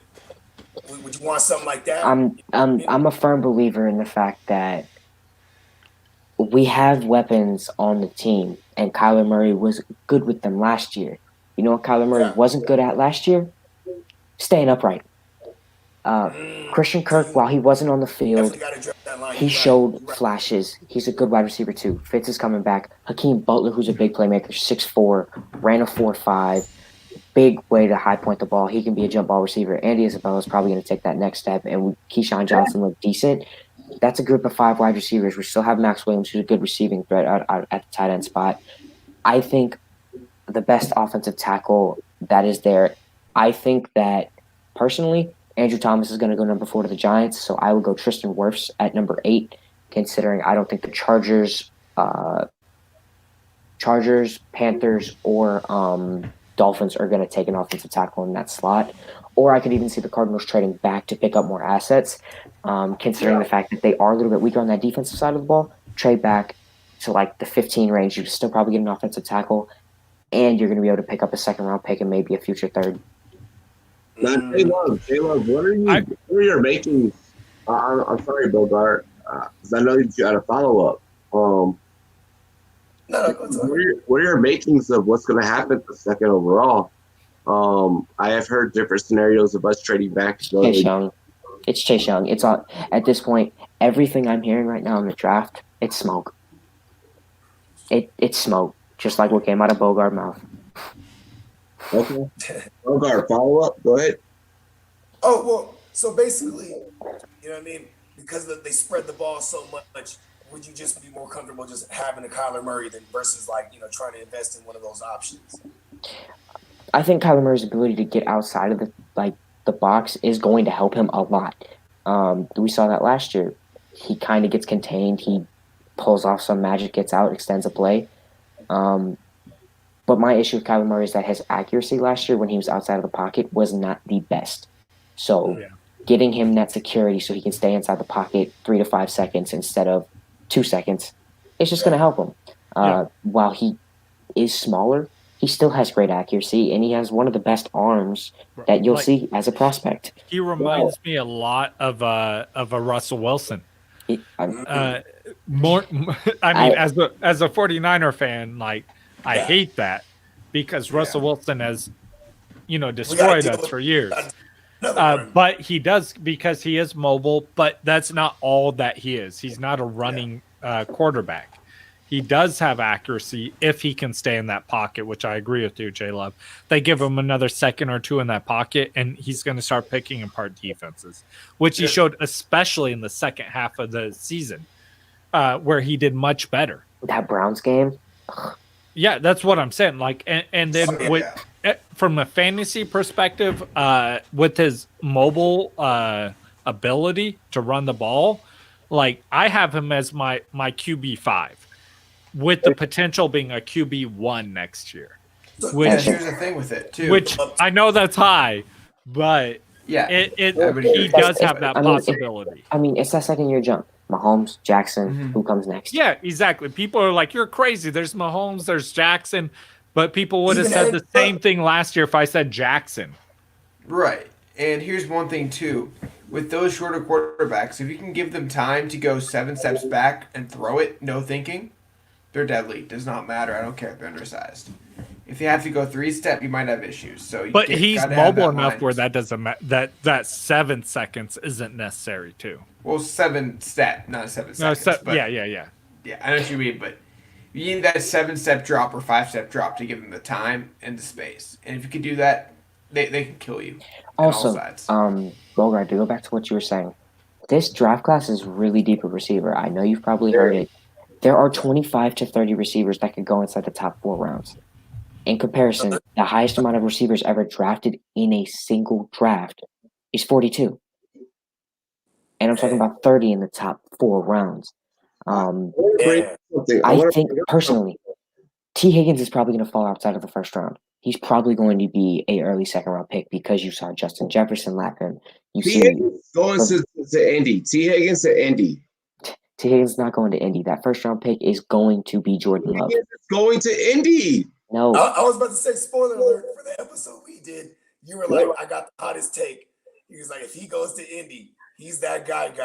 Look, no, I love the fit. I really love the fit. But there has been multiple rumors going back even to when, before. Listen, I call all this stuff I'm hearing now smoke. I know. Things that I hear early on in the process. That's your job. Why are we about to get into another argument in this show? I don't know what this argument's about, but I'm going to cut it off. It's what the Colts are going to do. I want to hear, hey, you guys, between everyone, Tom Brady. So there's a rumor that Bill Belichick wants Tom Brady to go to Tampa Bay to fail. Whatever the case is, I don't know if I believe that rumor or whatever, but I want to know, where is your dream spot for Tom Brady to land and how he does whatever that? the fuck's Jordan Love over at this point. Huh? Whatever Jordan Love's takes over, whatever fucks his takeover, I'm with that. Whatever fucks his takeover down in that bottom corner, I'm gonna let him talk. I want to hear, because like I feel like we got Bogart here from San Francisco. There's rumors about him going to San Francisco, so I want to hear his take. I want to hear what Jordan Love says. Well, You're a Washington fan. Jordan Love has to say too. Personally, my ideal fit is still going to be going back to the Patriots. I know that like there's Done. a huge All right, what else? there's a huge separation there, but What else? there's nowhere else that's really going to pay a 42-year-old quarterback, even though he won 6 Super Bowls. Mhm. I don't see anybody paying that. Paying what though? Paying what?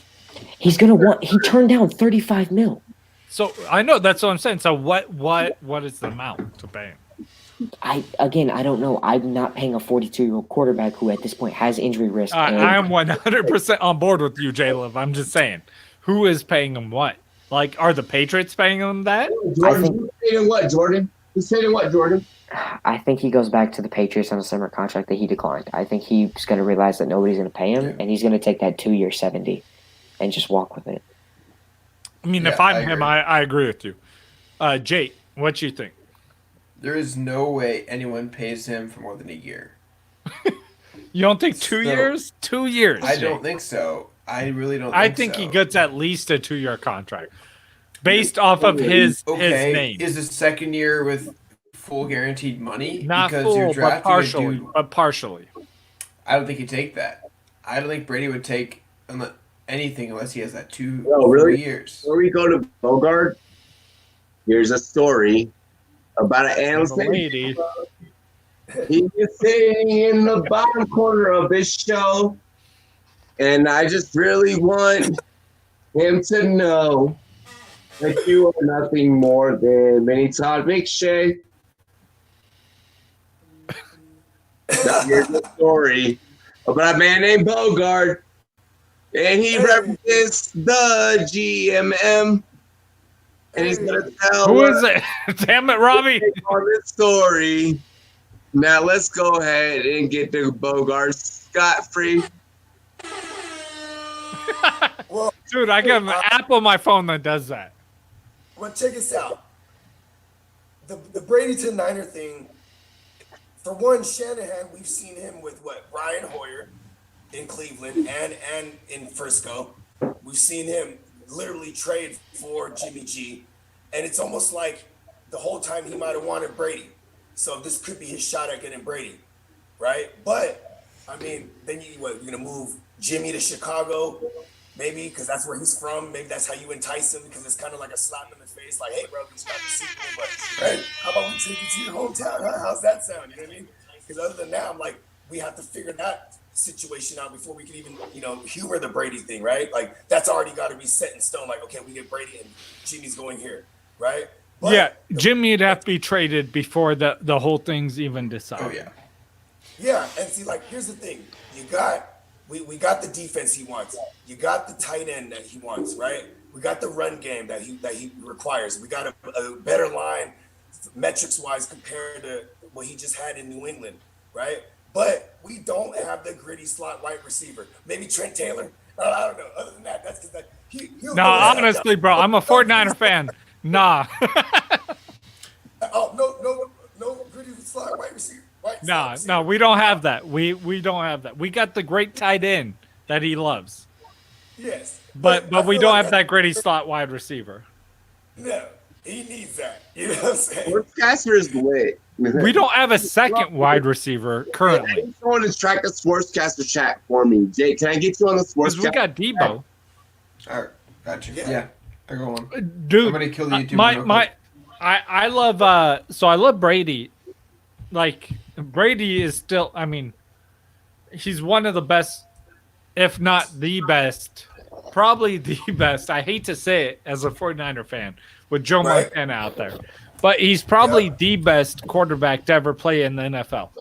And I have zero doubt, and I cannot stand that he's not include. I that know, from the I know, Belichick thing, Jake. but I have yeah, I a agree. huge bias, and I still can't not admit that. Like, Oh, I'm like 100%, Joe I admit Montana. that too. I love you, Well, and I Tom Brady is the greatest. But But I know I shit on him a lot. And I know that I'm gonna choke you sometimes. I do think he'd be great in Tampa Bay. But I want to ask Jordan Love.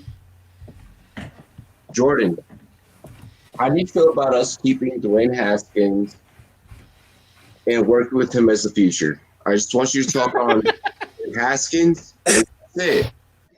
Bro, you sit on Jordan all night, and you're like, but how great is our corner? Yeah, because he's still employed. He still has a job that he has to do for the network, okay? And I love what he does. Look, sometimes we don't agree, but That's sports. That's sports. Yeah, I love Jordan, Jordan. just do your segment, please. Hey man, at least there may be some sports there's disagree about. Hold and on, that's let me get to my Tom Brady take before Jordan gets into Haskins. I haven't even fucking finished. Robbie got drunk and almost started talking about the I'm ready for Redskins. him to say something that I'm not ready for. But my number one take is I love Tom Brady going to the Los Angeles fucking merger of the Rams and Chargers that they did with their logo. Exactly. I said the same thing I know, too. what was that It looks just like The fucking shitty ass logo that I could have made on MS Paint, and they could have paid me $100,000 for. But as Robbie instead, said, it's and I agreed. It's an XFL logo, which I wish was still around. it's worse than an XFL logo, though. Like, did you see Might that be. post I posted where, Might like, be. a graphic designer did all these things? I'm like, bro, The like, Rams I am not a logo- graphic designer. The Rams logo is like the Chargers logo and the Rams logo called the coronavirus. And Yes. I would argue Yeah. the two coolest logos in football and jerseys were the Rams and Chargers, Like- and you just ruined both. Yeah, and you brought them together in incest, Yes. and they fucked each other's. Yeah, you killed the powder blue. I'm not gonna and go you killed further the gray into this. logo. I'm not I going don't know how further you into ruined this both. analogy, but it got horrible. Yes, those are the two. I But think we all most agree. Those are importantly- two of the top 5 best jerseys in But sports. most importantly, I think Tom Brady does the greatest on the Chargers. We're gonna go ahead and go down to the lower box. Yeah, get back to J Love. You were talking about Haskins. So Go. I have a quick question though. Why does a bad quarter ruin Jimmy GQ's career in one city? What he took you there and helped you get there? I don't understand moving him right now. I really don't see why you want to remove him from that We spot. have 2 49ers fans, and we're gonna answer that in a minute. Okay, because I I'm very confused on why this is even a discussion. Look, if this is the only time you want to say some shit that's funky hard. J Love. Love your comment, by the way. Okay. I think I'm the only So- one who manages Wow. these live comments in here, J All right. Love. Look, Is when I'm on day 3 of no sport. J Love. J Love, hit it. technically, I'm already there. It's 12:06 where I'm at. Yeah, hit it, J All Love. right, look, Yeah, it's pretty Um, late here. Not gonna lie to you. look. I'm a firm believer in the fact that as a Cardinals fan, I didn't want Kyler Murray. I wanted Josh Rosen, and I'm gonna look at it the same way if I'm a Redskins fan. I would rather keep Haskins in advance than draft Tua. Yeah. And get Chase Young because you are getting a better team, and even if Haskins doesn't. What happened with Kyler Murray and Rosen most of the lifetime team? No, because here's the No, difference. I agree with J Love here. Here's the I- difference. You saw more signs from Haskins than you did Josh Rosen. Haskins has more tools than Rosen. Haskins has more confidence than Do a Rosen. backflip. Do a backflip, please. Try it. Look, It's true. and it's a little bit different. Nick Bosa, great player, really good. Actually, I even go amazing edge rushing talent prospect. We know you say something smart. Chase Young is better than a prospect than Nick Bosa was. Absolutely, yeah. I like looking at that. Yep. Nick I Bosa. don't like it, but it's Nick true. Bosa's not generational. Chase Young is. Nick Bosa could be I'm going to generational. jump off this fucking chair in a second. He said something stupid. Go ahead. Keep going. Nah, He's probably not, but he could be. See, his motor's generational. I would agree with Yeah, you. My thing with Jay. My If he thing with the continues his Redskins production. is they're just a couple pieces away. You pick up that wide receiver one, you pick up a left tackle after trading away Trent Williams that you get assets for. You go to this draft, you pick up Chase Young in the second round, you pick up a corner. You're transitioning to a 4-3, so you have a defensive tackle that you can trade away, pick up a good linebacker. Not to mention you also have Reuben Foster. Landon Collins is coming and playing the box. You need a free safety considering I don't think Monte Nicholson is it. You pick up a secondary, and all of a sudden this team is looking like somebody that can compete for a division, considering that the Cowboys suck and the Eagles aren't that all that amazing. I was about to jump off this chair and I was ready to just drop box, like just drop your box right off. Like I was ready to do something that Around the Horn has never done in the history of their show. And you I like your takes. Yeah, I've said this take for the third time now. Yeah, and I counter that. Well, I agree with that in a way of like you don't need great quarterback play if you build around the quarterback. Also, not to mention, if Haskins isn't it, you go into next year with a low pick and you can pick up Trevor Lawrence, Justin Fields. And bro, like I was, to be fair, J Love, like I was on your side with Rosen going into the season. I love Kyler Murray.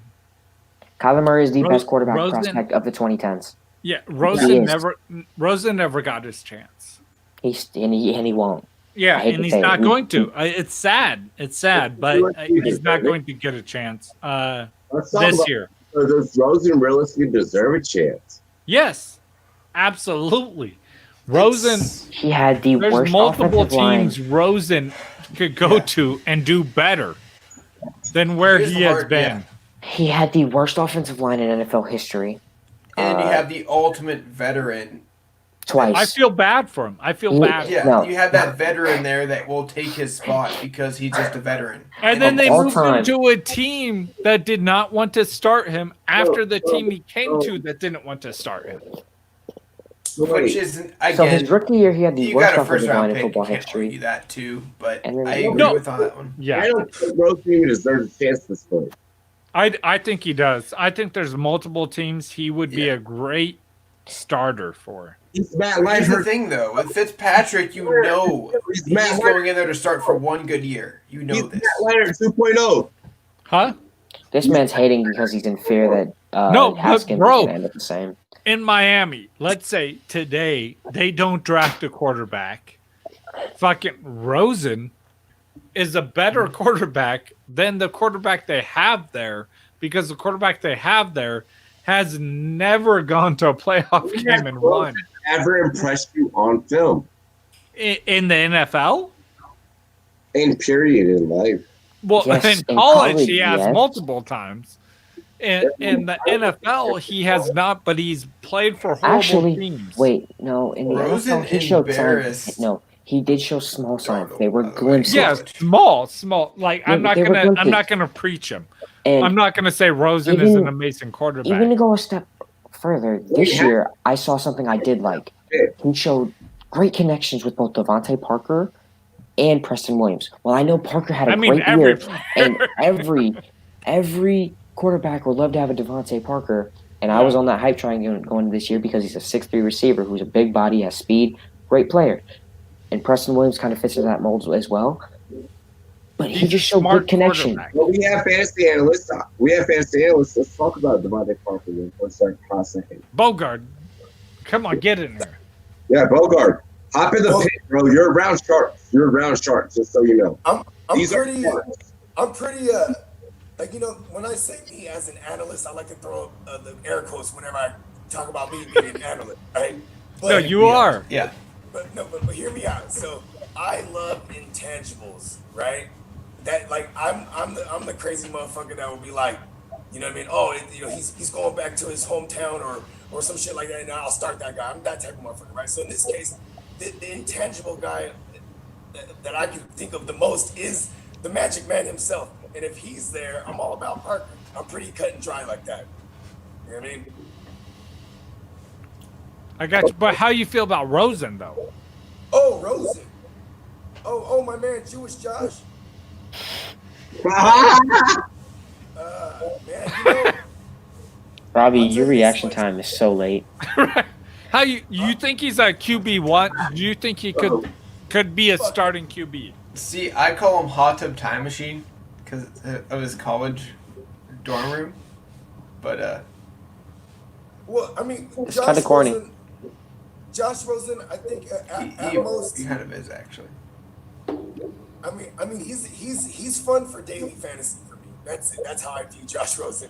Oh yeah, I'm not drafting him fantasy football wise. Oh, There's in no, no way, way, man. He won't no start way. the first 6 games minimum. He's not gonna Like, start any The game. disrespect Exactly. for Taking Fitzmagic is Tua.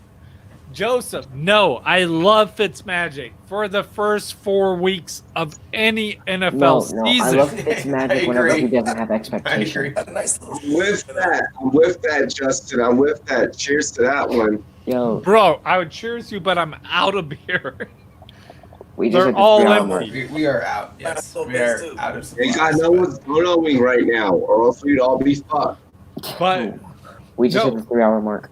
like that shit is real. Like I love it, but no, like he's not lasting you season long. If I'm choosing a quarterback season long, yeah, I'm choosing Fitzmagic to start my season, and I'm trading him at week 3 And no because one's gonna that trade. shit is You know not what they're happening. doing. Yeah, But no one's really buying that. No one's really buying that bitch ass shit no more. Like no one's really fucking trying to like. yeah, but if you're choosing between those two, fuck, man, Yeah. like that's a horrible situation. I'm That's not it. choosing between those two, honestly. Hey, You must be in like a fucking 32-man league.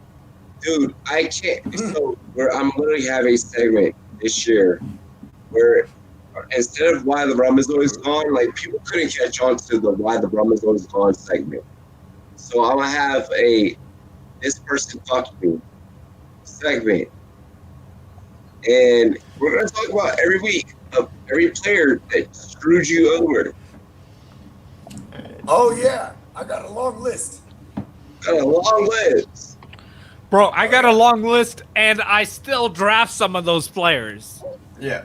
Well, Or you alright, could just take 2 of those Niners backs and be like, one gets 2 No, touchdowns and no. the other 2 get no touches. Hey, I got the first name. Straight drafted Joe Mixon in the Battle of Pimps.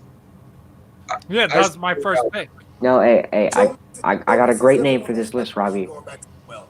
Stephon Diggs.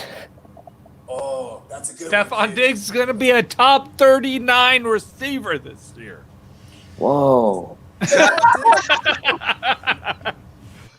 Yeah. He's If you don't like amazing. it, then I'm He sorry, you is just a lost your starting fantasy. caliber football player in this league, guys. Breaking news. Breaking news. Whoa, he's a top. Actually, less than that.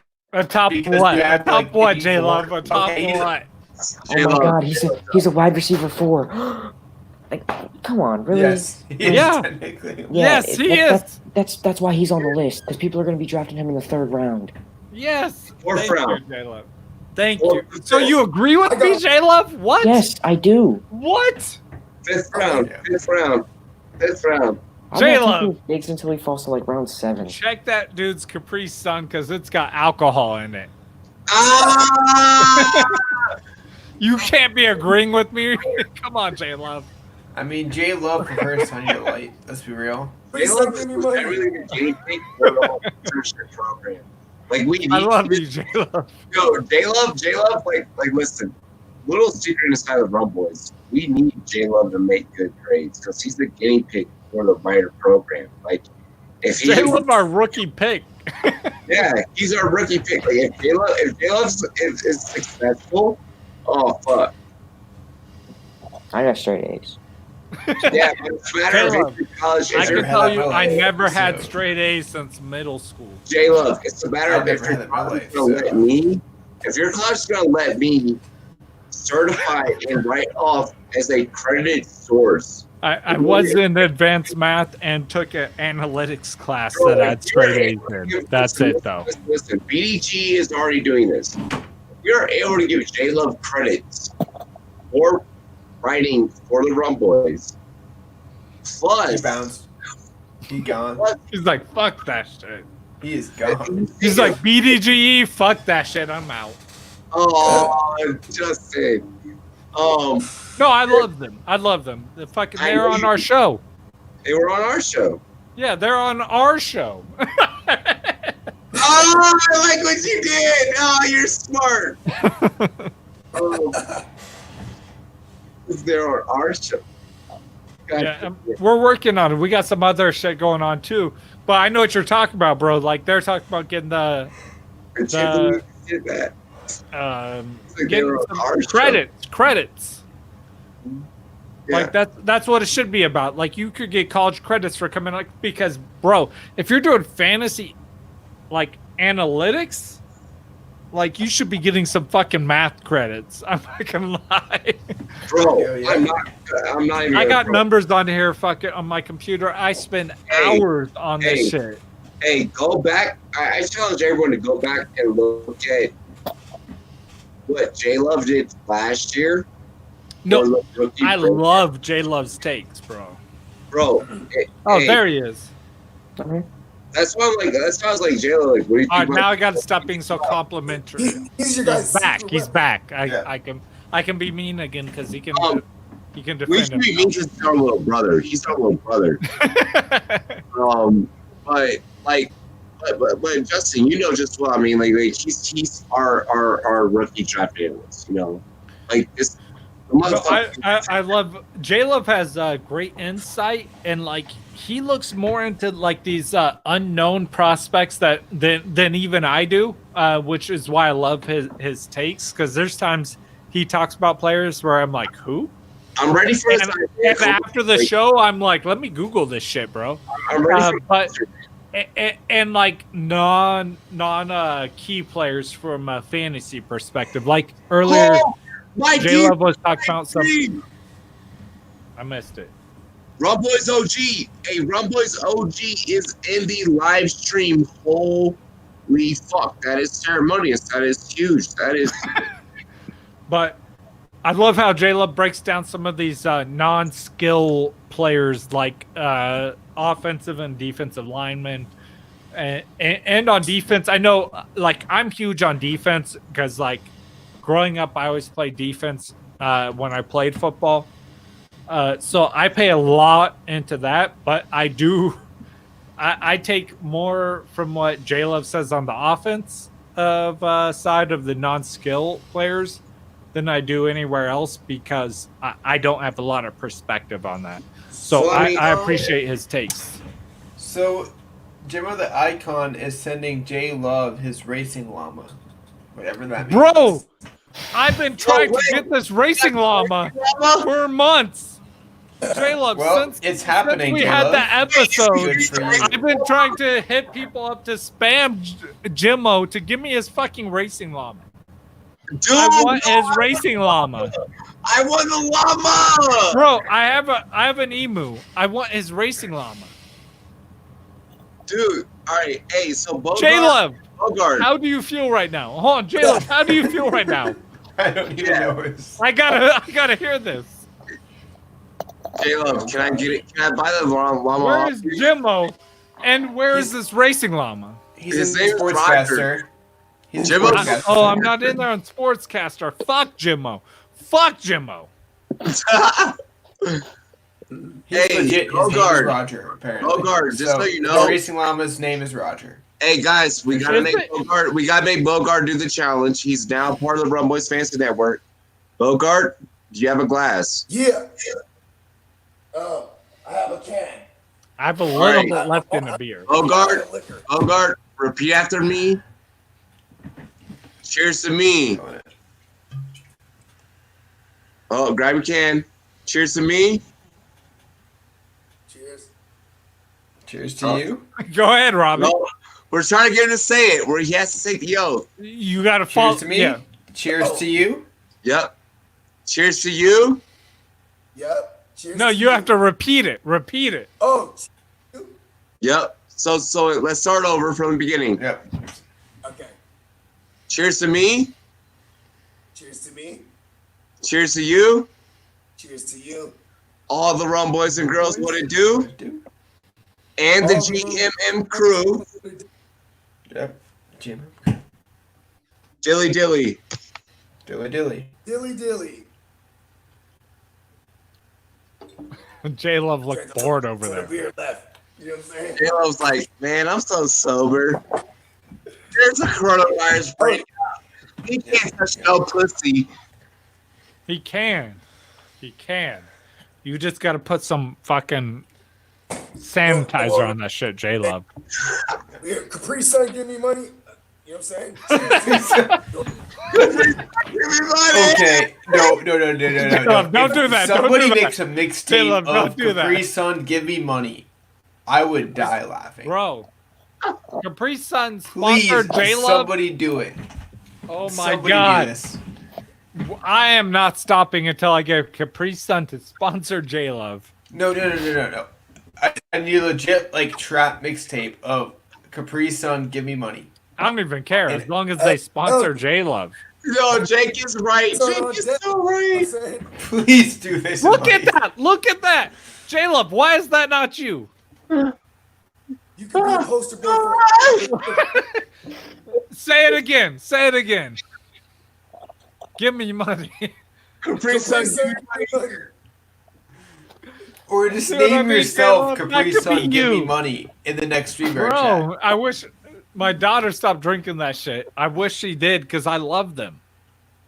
Our fans are gonna chop that. Our fans are gonna chop that, guys. No, but please, somebody has to make a mixtape of Capri Sun, give me money. And A legit. mixtape. I know A the new artist perfect person. Oh, wrong way. Hey, Rumboyz Record, hold on. Rumboyz Records is a thing. Just so everyone knows, I have an artist performing tonight, and I didn't go. And he is not affected by the virus. World's the head of the And body. someone might trademark that beforehand because that's hilarious. That's like the ultimate like trap rapper. He's like in high school right now to name himself that. But Yo, Mike D is in the chat though. That's litty. Mike Oh. D isn't in here in a minute. Dude, Mike D hasn't been. That's why I started running the show longer. I was like, oh shit, Mike D's here. Like, I know, we got to do this show. bro. I'm upset because Yeah, like I'm literally out of alcohol in this room. I want to thank you guys again, man. yeah. For real though, bro. Hit me up after this. We're linking up.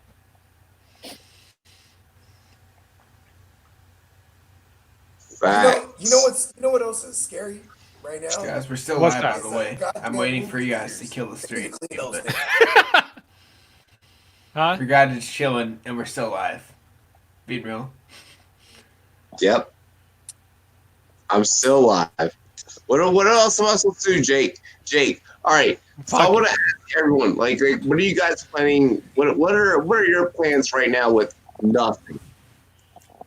Bro, like for me, Man. I'm gonna start it right now. We'll go around Jake, fucking J Love, and Bogart over there. So then. let's go. I mean, I'm just saying, let's go in the clock work. You know? Okay. Okay, you're starting then. All right. I thought you Yeah, were to clock me, but it's management. cool. Clock Anyways, fine. management here. You know? There you go, man. You Bro, made that so- confusing. You said we're gonna go Jake and then J Love, so I was very Yeah, confused. after me. Okay. The strippers in Vegas are canceled. I just want to remind everyone, the strippers in Vegas are canceled. That is true. But That sucks. outside of that, you guys do have clock management dropping tomorrow. Leave a comment on that shit. You could win a Ricky Williams autograph jersey. It's somewhere in this room with me. I don't know where the fuck it is right now, but it's somewhere in here. Make sure I And- haven't touched Corona. Bro, I know you're in on that shit. And then Yo, I at want the end that of the jersey. month, we're giving it away. We're going to give it away. And then next month, we're giving away a Cream Hunt jersey. Like every month, we're giving Not- away an autograph jersey. Not Just the get best in on kicker this in the shit. NFL. Huh? Said not the best kicker in the NFL. Best puncher though. That was a good No, he's the punt. punter in Line it NFL up. still. Lined it up right there. But I mean, we're giving away jerseys, autograph jerseys every month. That's, what we're going to be doing. And we're going to start doing our rookie review. J-Love, I'm going to hit you up because I want to get you on this segment we do. As long as y'all promote fucking us. I always do. I know you do. But By the way, I love it. I'm gonna be wearing my Rumboyz shirt that I purchased recently. Go to rumboyz.com, apparel, get a Rumboyz shirt. I want to shout you out. I want to shout you out because you did hit your 5% of sales, so you do get a free item, Justin. Congrats. That's what I'm talking about. I told you I would too. He's like, I told you I would. I got loyal fucking fans because Yo. Bogart down there is gonna buy one because he's a 49er fan. I hate when I post like a company competition because like Justin's just I'm like competitive as fuck. Like, don't do that. Everyone else gonna hate me. Yeah, I was like, you have to sell 5 clock manager items. And he's like, I'm gonna do it. And then like I check the orders and it's like, well, he didn't order them all himself. Like clearly other people ordering this shit. I hit everyone up. I post that shit. I am persistent. And Jake hit it. Well, my next big article will be about whether what happens with Tyron Woodley can help him out because at this point he's 38 years old. He and Dana don't have the best relationship, very clearly. So Leon Edwards is a killer. Last loss was to Kamaru Usman in 2015 by decision. And if he loses this fight, you might not see Tyron ever again behind a desk or in the UFC. So this is huge for him. Yeah. Last fight. He's got to win, man. I mean, at this point, Dana doesn't like him. He's aging. Can replace him. And might never see him again. I mean, I'm not going to disagree. Yeah, they have outlaw strippers in Las Vegas. The strippers You have to go to Old Vegas. Don't ask how I know this. You have to go to Old Vegas. Strippers' lives matter. Dude, when Ho is no longer life, this shit is real.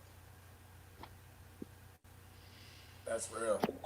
J-Love, what you got going on? J-Love gets Roger the llama. J-Love, what do you have going on? Tell us about Roger the racing llama. That's all Gemmo, bro. No, dude, that's you. You have the fucking llama. He passed it on to you. That's yours item. now. That's no longer Gemmo. That's really legit. Like, you just got a fucking llama, dude. Bro, tell me I can have that llama. No, I'm getting... I'm his Bro, boss. I've been looking for a racing llama for years. I'm his boss. Both of y'all got me added on Messenger. Hit me up, J-Love. Hey, I will 20 pay. bucks. I will pay the handsome price for that racing llama. I'll send you $20 for a llama now. Oh my god. No, but coming from me this week, instead of doing individual articles or prospect breakdowns, I'm going to start grouping them together like 2s and 3s per because most of the time spent is doing the tags, categories, and the marketing side of things instead of actually producing the content. That's my logo. So I'm going to start packaging those together. Those will be banging out. I'm almost done with my top 4 offensive tackles. I did that because it is a big 4 in the offensive tackle group. Should be coming out sometime tomorrow, probably around noonish. And then we're that. And J-Love, I want to break into you because I am going to say next week we're doing our rookie fantasy prospects, and I do want to have you on there. We have some other guests coming on, but I would love to have you on there. You need to. Everyone need. If anyone's trying to talk about rookies, period. Like, so we won our competition last year, like when we interviewed all the rookies last year, in big cooperation with J-Love. Right. I have a guy I worked with last year when we were not associated with Rumboyz, who was a great source. He was very independent, who's coming on. And I'd love to get you on because you guys are, J-Love and this guy are my 2 most respected analysts with rookies. When you find guys that can undig, diamonds in the rough like that, and break down why they're valuable. Yeah, they're diamonds in the rough. They're diamonds in the rough. I want to shout out John Hellcamp as well. Trying to get the homie on the show. But yeah, definitely got to shout out the homie J-Love because he's all about that. Absolutely, and I'll post links to all of J Love's articles as well. Like I love them, and I want other people to understand why I get the views I get because I read articles like J Love's. Oh, great. Hell yeah! Well, hey, Bogart, let's get into you, bro. Where can I find all your articles, bro? Rumboyz.com. Bro, I'll hit you with some links. Okay, thank you. Yep, Rumboyz.com. What you got going on, Bogart? Though. Well, I'm actually plotting to take over the world. You know what I mean? Okay, yes, leave on that one right there. Bogart, get me in on this. You know what I'm saying? The Rumboyz is down. You know what I mean? No, actually, you know what I'm saying? I mean, I work from home and in the studios around the corner too. So, you know, other than that, like, I'm really just trying to be like as far away from people as I can. Like, to be honest, and like, you know what I'm saying? I'm definitely getting really high all the time. You know what I mean? Yeah, that's pretty much on the docket. You know what I mean? I respect that. Yeah, I mean, and it's like, it's crazy. I mean, Robbie actually said this on the podcast we did earlier. He was like, it's pretty fascinating what's going on. Like, just to see even how people are reacting, and you know what I mean. Like, it's some shit. You know what I mean? It's definitely something that like I hope like when we're looking back on this, it was just something we look back on, not something that continues. Where it's like, you know what I mean, we're gonna be society who goes out. I'm sure that's what it is. Wearing hazmat suits, you know what I mean? Like, no, I'm sure that's what it is. Like I work with the government military. I do think that's what it is. It's going to get crazy in the next month, and then after that, it's going to start tampering down. We're going to go back to our normal lives after that. This situation is not worst possible situation. Okay. So I'm not worried about that, but I think that is a possibility in the future, and I hope we never get there. But this situation is not that situation. Yeah, I mean, like it's just one of those things too. Like, I said, I'm already like even like you know what I'm saying? Like, man, it's just it's invisible. I feel like it's everywhere. Bro, I feel you. I feel you. Like, cause like I'm a dude. Like I'm in the military. Like fucking. I grew up. Justin, you're in charge. I got you, man. Like I'm in the military. I grew up here in like an environment where it's like you come up in the military and they weed out the weak, right? The people who cannot perform.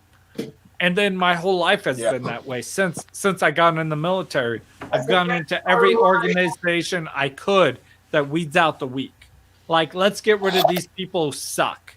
Let's get rid of these people who are weak, right? Yeah. But all of that's physical. You know what I mean? Like, I like to think I'm a very physical person. I'm great at what I do. I'm smart, but I can also do these physical things. None of that matters when it comes to this shit. You know what I mean? Like, it doesn't matter how good a shape you're in, how fit you are. A disease can fucking kill you. Yeah, and that sucks. And I hate to admit that mentally because I feel like that's a weakness, but that's what it is. Like, it could. But this disease specifically is not going for that. So we are in a good environment here. There could be a much worse disease that appeared. I feel like we're super lucky with what has transpired here. And hopefully it opens our eyes at a medical perspective to further us as a people. But yeah, I think we're going to be fine with sports after the next month. Yeah, and to reassure you, overall, there's been more people to die of the flu the last month than this in the outbreak. Absolutely. So this is a very new one. It is risky at the moment. But the flu is still a much bigger threat if you think about the initial impact. The flu is multiple. Well, yeah, because it affects more people. This Yes. is more deadly, but it infects less people, and that's where you got to kind of draw the perspective. More people die from car crashes than either one of those two combined in a year. So when you draw those perspectives, it's like, oh, well, it's not that bad. But when you just watch TV, it seems like everyone's gonna fucking die. Well, And no, that's not how it is. we don't. So what I want for our podcast not to do is we're not saying that we're coming to you guys from a state of panic, because we definitely aren't. None of us are panicked. None of us are panicked, but we are being educational. We are being That's what I'm saying. Make sure you fucking wash your hands and don't interact with a lot of elderly people if you do not need to. Yo, I just got a new chair. So I hate you know, you so much. make sure you take care of yourself you so and much. don't interact with elderly people if you don't need to. But this is not a disease that's going to wipe out the earth or anything like that. Exactly. Like, we're going to continue what we do and continue to watch us. We're going to have fun. Yeah, well, we'll probably do a special Saturday special for you guys tomorrow. And me and Bogart going to work together, so. Dude, Bogart's a homie. I'm gonna hit you up on Instagram after. There could and if be. you guys don't follow all of us on Instagram, yeah, there could be a chance that Bogart could, maybe be fucking with the Rumboyz a lot more frequently. Spoiler alert. Spoiler alert. But no, for real, I appreciate everyone that chose to hop in tonight on the panel. And that contributed to a conversation that to many across the industry is dead. For those of you guys across the industry, I know that CBS Sports is talking about laying off a lot of people. I've heard different things across the sports news industry. I want to go ahead and state, Justin, you know how we are here at the Rumboyz Fantasy Network. Bogart, you got to meet us today.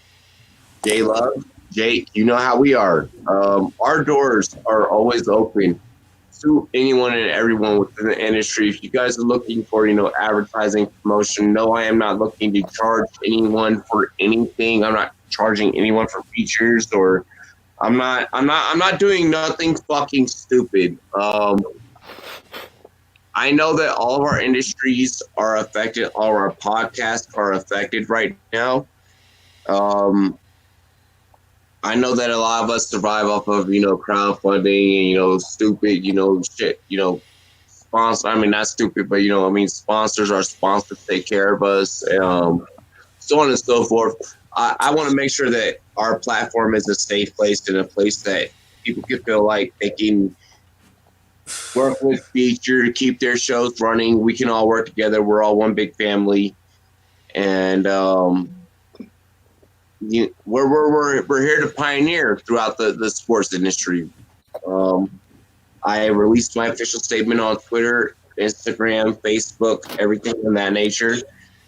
You guys know where you can find me at Rumboyz, spelled with a Z-N-E-T. Just how it be right there. And yeah, I appreciate everyone. I love everyone. I want everyone to stay safe. Wash your hands. Wash your ass. Do what you got to do.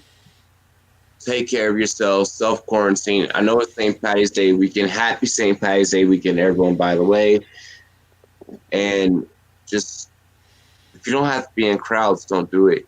Like, I don't want to take this as serious as I have to, but I have to, and that's where we're at. So, fellas, y'all ready to join me in the ceremonious cheers? Here, let me go and grab the bottle. I know you got the can over there. I'm gonna pull up a shot. Justin disappeared, and that's never happened. He went to the bathroom. Maybe it's action. He's like, he went to the bathroom. Jordan Love, you would advocate you. Jordan Love is always a peacemaker. He's at the let him. Put it in the chat. Yeah, put it in the chat. Put it in the chat. I know you put it in the private chat. Jake, go ahead and pour up. Around the horn one more time. What does everyone got going on? Jake, what do you got going on? I mean, to at least one more week, we have Kevin Lee trying to make his name even more relevant in the lightweight if he would have made weight. Where can they find you? Rumboyz_C Twitter, Rumboyz.com Fantasy Network for Rumboyz Combat, and I have an article coming up with Time Rumboyz, like I said. Dan, don't you have a clothing line? You have a clothing line, right? I do, yes. Please buy it. Rumboyz Combat. Nice logo made by Rumboyz Graphics. Worked hard on that, so please purchase that one. Please give me the props like you gave Justin right there. Would appreciate that if you buy it. But yeah, other than that, just waiting to see how long UFC is going right now, man. But we have at least one more week, so one more day. Oh yeah. Justin, where can I find you? What's good? Holla at them before we do this. Cheers. You can find me on Twitter at management_clock. You can find me on Facebook at clock management.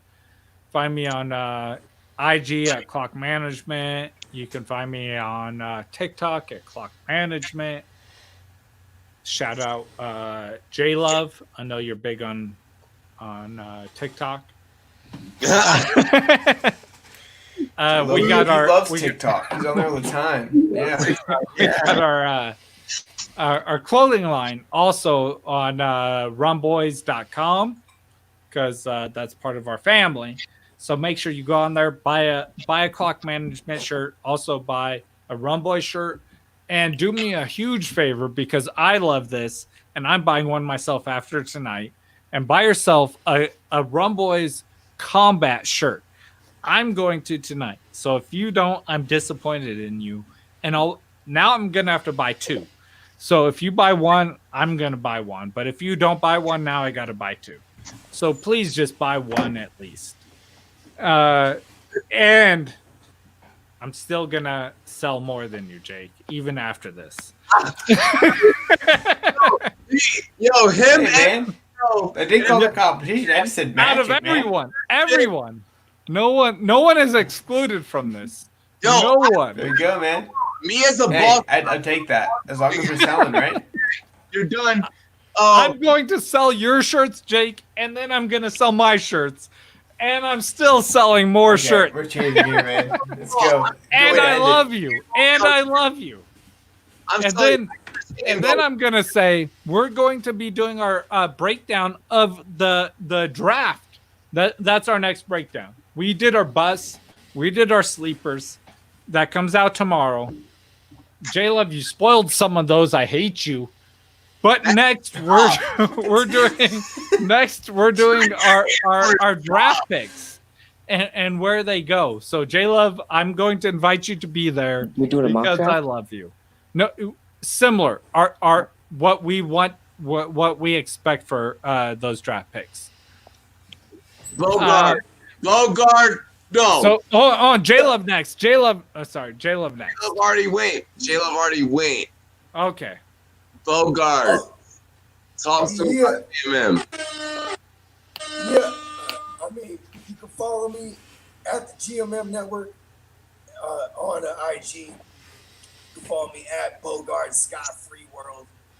Also on I. And just Google. I mean, you can find my music. Bogart Scott Free. I'm on Spotify. You know what I mean? I'm actually. I kind of went in the dark for like the past 2 years.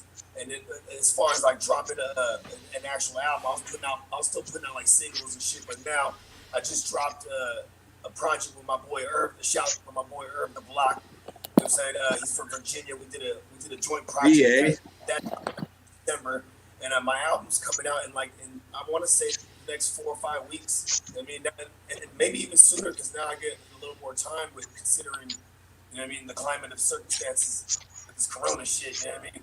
But yeah, that's at the GMM Network on IG.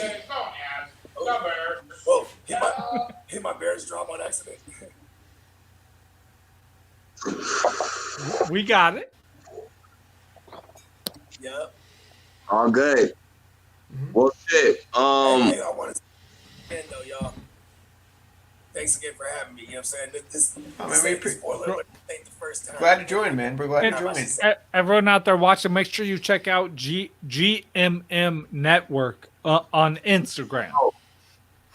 That's funny. Yeah, make sure you comment in the chat before we close out. While I'm signing off, make sure you comment in the chat. Let them know where they can find you. Everybody, make sure you subscribe to the GMM Network.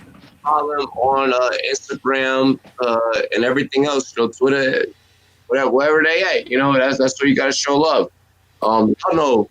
We're all spreading love, bro. We're all working together.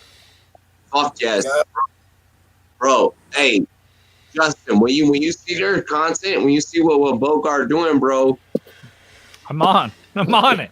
Yeah, like it's a breath of fresh air. I said, I love J Love over there. Capri Sun, give me money. Capri Sun, give him money. I love J Love. I love Bogart over here. Jake, I love Jake. That's why I've been on Jake's live stream. I love Jake. Finish that shit, Jake. Yeah, I would, but I got no more alcohol. I got no more alcohol, Jake. I got no more. Jake, oh God. Jake is the only writer. Hold on, Jake and Jordan Love are the only two writers in the industry, realistically, that have a bright future right now in the dark ages. So I'm about to bring a new one on. Hey, Robbie, I told you I got J Love. I told you I want J Love to come on to my next episode. I want him to. Let's go. I hope you do, J Love. And I got this other dude that I've been talking to he was our first guest on my podcast. And he needs to be a part of the Rumboyz network. I'm telling you, he needs to be. And I'm going to bring him on. Shoot me the DM. I'm down to sign. I'm stealing him from her. He recently started working with another network, and he's going to quit them so he could come to us. He hasn't said that, but I'm saying that. He's like, motherfucker, I got this. Hey, yo, Jeff, I love the work that you do. That's what we put sharks in the water. Bro, I'm telling you, I'm the hardest working person you will find in fantasy football. GMM, I love you, bro. Like, you added me. I saw that you added me on IG or on IG. I recognized the name. Yep. I was like, I'm not sure if that's the same dude. And you're like, I'm like, yes. And I'm gonna hit you up right after this. I swear to God, as soon as this live stream ends, you're about to get a DM from me. Bro, hey, real talk. Yo, this is the Rumboyz Fantasy Network. You already know what it is. We link the greatest of the greatest. We don't fuck around. There's no bullshit. There's no I'm better than you and I'm more superior than you. Listen, if I have to prove that, then we can just hop in a league together and I can show you who's really more bad. I'm gonna say you're wrong, Robbie. Because I will tell you that all day. I will tell you I am better than you. I will tell you I am the best. But you're not. And I want you to prove me wrong. I will hop in a league with you, and I want you to do it. I want you to do it. Wrong is by what? Like we are sharpening metal on metal, metal on metal. Prove me wrong, Justin. We're not competing in the Battle of Pimps. Listen, I know we're not, because that shit is a joke. But I want to compete with real fucking pros like you and fucking J Love and everyone. Prove me wrong, bro. Listen, Rumboyz Fantasy Network Fantasy Football League is going down. That's what I'm saying. Metal on metal. The best of the best. Perfect. We will have the analysts, thirsty listeners. It is going down. Hey, listeners, of the best. Fucking buried everyone last Prove me wrong. We going to. That's what I love. I want it. That's what I love. Let's go. Let's do it. Let's go. Let's fucking do it. Listen, I will make you a motherfucking baby food by the end of the fucking day. You will be breastfeeding me from me by the end of this night. It's gonna be awkward. It's gonna be awkward. It's gonna be awkward. Hey, it's gonna be awkward, but I'll do it because I'm your mom. Please, are we cutting this? What you just said? I am ready. Are Yo, we cutting this? Hold on. I'm just upset that you said I'm ready. I'm just upset that you said I'm ready. we're about to cut this. I just want you guys to know what every day in the office is about to be like. No, wait, hold on, guys. We're cutting this. Did you hear what Justin just said? This I was might not be able upset to at stay. what I said, but then I was more upset when Robbie said I'm ready. Justin just I was said like, you what I will said be was breastfeeding ridiculous. me. And then Robbie said I'm ready. And I'm like, on the internet. Do you guys remember when Ty Boogie said this? I'm ready? Well, no, you're not ready. No one should be ready for that. What I said was outrageous.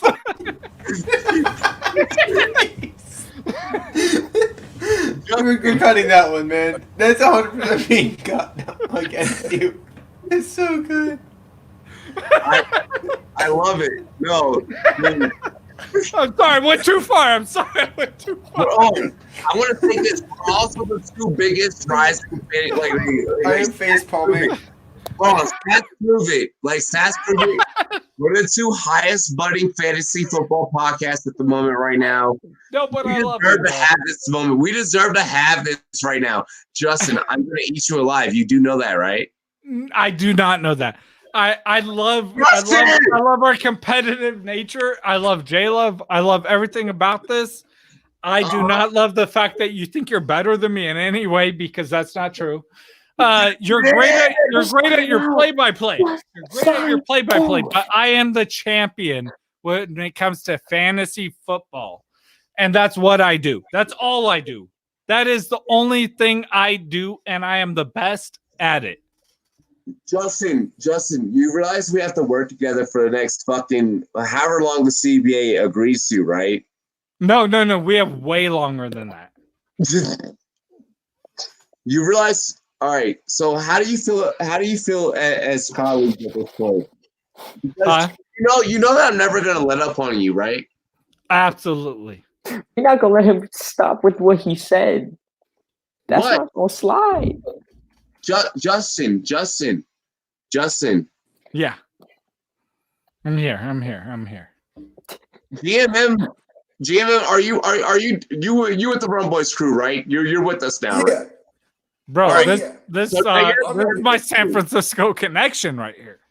So, hey, you better get real good fucking friends, because y'all better collaborate how you're gonna outdraft me. Because if you don't outdraft me, I got a long. It should be easy with the Washington fan, though. But it's not.